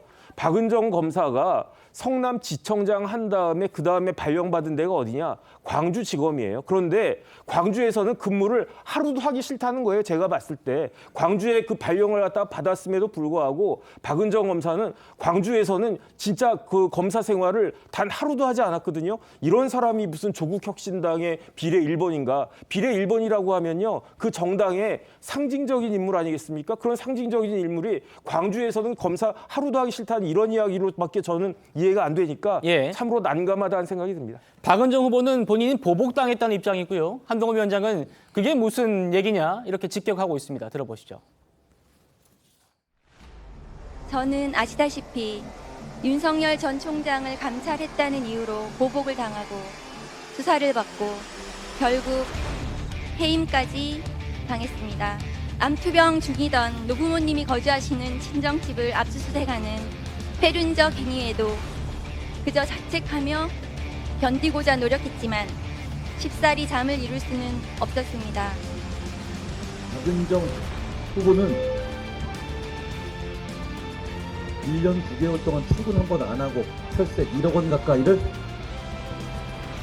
급여로 챙겨갔습니다. 정말 질병이 있었으면 국회의원은 어떻게 합니까? 출근은 못하면서 국회의원을 할 수 있다는 거예요? 박 후보자 남편을 둘러싼 논란도 계속 이어지고 있습니다. 박 후보 남편인 이종근 변호사가 2조 원대 코인 사기 사건을 변호했다는 그런 조선일보 보도가 나왔을 때 나는 코인 사기 사건을 변호한 적이 없다 이렇게 반발했었습니다. 그런데 새롭게 드러난 게 있습니다. 바로 보시죠. 조금 복잡한데요. 제가 쉽게 좀 풀어서 설명해 드리겠습니다. 한 회사가 코인을 발행하고 300%대 수익을 보장하겠다면서 투자자 5만 명에게 2조 8천억 원을 가로채간 다단계 사기 사건이 있습니다. 바로 V글로벌 코인 사기 사건이라는 건데요. 조선일보 보도에 따르면 검찰이 이 사건을 수사할 때 이종근 변호사가 전국의 형사 사건을 총괄하는 그런 자리, 대검 형사부장이었습니다. 이때 수사팀에다가 직접 수사 관련 지시까지 내렸는데 이후 검찰에서 퇴직한 뒤에 이 변호사한테 의뢰가 하나 들어옵니다. 바로 V글로벌의 관계사 대표였습니다. 이건 변호사님 정욱재 변호사님께 한 번 더 여쭤봐야 될 것 같아요. 네네. 그러니까 이 변호사가 본인은 이 V글로벌 사기 사건을 직접 챙기지 않았다라고 얘기를 했는데 지금 뒤에 드러난 거는 이 V글로벌의 관계사 대표를 변호하는 건 확인됐습니다. 근데 이게 횡령 사건이라는 거예요. 그래서 지금 이종근 변호사는 다른 사건이다 라고 주장하고 있는데 어떻게 좀 볼 수 있을까요? 그거야말로 눈 가리고 아웅이죠. 대검 형사부장이 어떤 자리냐면요. 검사장 자리인데 우리나라에 있는 형사 사건을 다 총괄하고 관장하는 자리입니다. 그런데 이종근 변호사는 어떤 사람입니까? 검은 띠 땄어요. 블랙벨트. 태권도에서 검은 띠 딴 게 아니고요. 검찰 내에서 검은 띠를 땄는데 어떤 분야냐? 저런 다단계 쪽에 검은 띠를 딴 거예요. 그러니까 내가 대검 형사부장인데 V글로벌이라고 하는 내 전공인 다단계 관련한 사건이 터졌어. 그러면 그 사건을 대검 형사부장으로서 챙겨 받겠습니까? 안 받겠습니까? 당연히 본 게 맞죠. 다른 사건들보다 이거 내가 검은 띠 딴 사건이네. 그러면서 눈 빠져라고 먼저 보지 않았겠습니까? 그런데 이런 사기꾼들이 보통 사람들입니까? 자기한테 제일 유익하고 자기한테 제일 힘을 써줄 수 있는 그런 변호사를 찾았을 거 아닙니까? 그러니까 그 글로벌 관련해가지고 광무 씨라고 하는 대표가 누구를 갖다 찾았겠습니까? 이종근 변호사 찾은 거예요. 이종근 변호사 찾아가지고 사건을 맡겼더니 어떻게 됐습니까? 구속된 거 얼마 만에 몇 달 만에 보석으로 풀려 풀려났다는 거 아니겠습니까? 모든 게 이렇게 아구가 그냥 딱딱딱 톱니바퀴처럼 다 맞고 있는데 이종근 변호사가 자기가 몰랐다 이게 말이 됩니까? 저는 딱 한 가지만 물어보는 게 좋을 것 같습니다. 이종근 변호사 부부가 9개월 동안 41억 벌었거든요. 그런데 그중에 22억은 어디서 나온 거냐? 휴스템 코리아에서 나온 거란 말이에요. 네. 그러면 20억 정도가 남는데 그 20억 가지고 근데 이 사건을 몇 건이나 수임했냐? 160건 수임했다고 그랬어요. 그럼 한 건 빼면 159건 남지 않았겠습니까? 그러면 159건을 20억에 다 처리를 했다라고 하는 건데 다른 거 다 떠나가지고요. 이 V글로벌 사건 관련해서 이종근 변호사가 수임료로 정확히 얼마 받았는지 박은정 후보는 명확하게 밝혀야 될 겁니다. 그래가지고 이걸 뭐 1,000만 원 받았는지 뭐 얼마 받았는지 모르겠지만 제가 봤을 때 이런 V글로벌 같은 사건은요. 저 같은 변호사의 촉으로는 최소한 몇 억은 받지 않았을까 그런 의심이 드는데 예. 그 의심을 갖다가 빨리 해소시켜주기 위해서 박은정 후보는 정확하게 그 수임 액수를 말씀해 주시기를 갖다가 부탁드리겠습니다. 예, 김영주 의원님. 네. 제가 좀 여쭤볼게요. 이종근 변호사 얘기는 그러니까 이 V글로벌 사건의 경영진 핵심 피의자들 있죠. 이 사람들 나는 변호하지 않았다라고 합니다만 이 이종근 변호사가 변호한 사람은 V글로벌의 초창기 멤버이고 뭔가 좀 틀어져가지고 나왔다가 그 V글로벌의 그 사기로 벌어들인 그 돈을 횡령한 혐의로 지금 재판이 넘겨졌는데 이분을 지금 변호했던 거예요. 네. 그러니까 나는 코인 사건 변호한 게 아니다라고 이종근 변호사가 주장하는데 이건 어떻게 보십니까? 저는 그 전체적으로 보면 이 거의 V글로벌이라는 게 사실은 암호화폐 거래소거든요. 거래소 안에 V글로벌 코인을 만들어 가지고 아까 말한 300%를 보장을 해주고 말하자면 600만 원 주면 1,800만 원의 가치의 코인을 주는 형식으로 다단계 형식으로 했습니다. 이제 그 중에 자회사 중에 하나가 이제 쇼핑몰과 같은 부분인데 예. 이종근 변호사 얘기는 바로 이게 코인과 연관된 직접적인 거래소의 사건이 아니라 그 자회사 사건이라고 얘기하고 있습니다. 그럼에도 불구하고 이것이 말이 안 되는 이유는 마지막에 이 사람이 횡령한 돈은 코인으로서 번 돈이거든요. 그렇죠. 예, 2,400억이라고 하는 몰수 추징 돈 중에서 예. 63억을 횡령했는데 결국 그 저수지가 똑같은 거예요. 예. 사실은. 그렇기 때문에 이것은 사실은 형식적인 논리죠. 사건의 건수는 다를 수가 있으나 본류는 똑같은 결국 몸통은 한 몸통이고 그중에 이제 여러 그 사람들 다단계다 보니까 그레이드를 나눕니다. 초기에 뭐 VIP로부터 한 8단계 그레이드를 나눈 중에 몇 번째 그레이드에 속했는지는 모르겠습니다만은 이것은 다른 사건으로 볼 수 없는 사건이다. 저는 그렇게 봅니다. 예, 신지호 의원님. 네. 그러니까 지금 소위 좀 전문 용어가 나온 것 같습니다. 네. 그러니까 같은 저수지에 있는 돈 아니냐. 이 그렇죠. 횡령액을 뭐 변호했다고 하지만 그 돈이 결국 사기 피해자들의 돈 같은 맞습니다. 저수지 얘기다. 범죄 수익입니다. 예. 네. 그 얘기거든요. 어떻게 예. 보십니까? 그러니까 범죄 수익의 일부를 같이 이제 공동 경영하다가 서로 이제 다툼이 생겨갖고 그거를 이제 그 갖고 가니까 그걸 횡령한 거다. 이래갖고 그 이제 공동 경영하는 사람들 간에 분쟁이 생겼을 뿐이고요. 제가 오늘 또 아침에 또 대검에 갔다 왔습니다. 이제 이종근 검사가 아니죠. 이종근 변호사를 범죄 수익 수수죄로 또 고발을 했습니다. 범죄 수익 은닉에 관한 법률에 입각해서 했는데요. 이거는 대한민국에서 첫 번째 시도입니다. 첫 번째 시도고요. 이게 만약에 유죄 판결이 되면요. 대한민국 이 사기 사건의 새로운 이제 지평이 열리지 않을까 싶은데요. 뭐냐면 지금 이종근 변호사가요. 이 지금 밝혀진 게 22억 휴스템 코리아 그 다단계 사기 사건. 예. 근데 아도 인터넷이라고 다단계 사건이 또 있는데 그거랑 또 코인 사기 2건 해갖고 4건의 금융 사기를 변호를 했어요. 근데 총 얼마를 받았는지는 모르겠습니다. 근데 이게 딱 보면요. 그 범죄 수익에서 나온 돈인지 아닌지 모릅니까? 알죠. 예. 그 대검에서 블랙벨트까지 받은 분 아니에요. 검찰 시절에. 그거 알면서도 받으면요. 그 범죄 수익 수수죄로 충분히 의율될 수 있다. 독일 같은 나라는 그래도 변호사 여러 명이 처벌된 적이 있고 그렇더라고요. 그래서 이런 거를 통해서 이제 좀 이런 사건을 변호하는 풍토가 없어져야지만 이제 사기 범죄가 줄어들 것이라고 봅니다. 강성필 부위원장님. 그러니까 지금 대검 형사부장 때 직접 챙겼던 사건인데 그 일당 중에 한 명을 변호한 건 맞아요. 법조계 얘기로는 직업윤리를 좀 저버린 거 아니냐 이런 비판도 나오고요. 또 검찰 내부에서도 매우 문제 많다 이런 얘기가 있습니다. 어떻게 보십니까? 맞습니다. 그러니까 조국 혁신당에 혁신이 없다는 얘기를 계속 하시는 거예요. 그러니까 본인 저같이 뭐 법률 지식이 얕은 사람도 지금 설명 들어보면 간단한 문제 아니겠습니까? 예를 들어서 사직에서 야구 봤냐고 하면은 어디서 본 겁니까?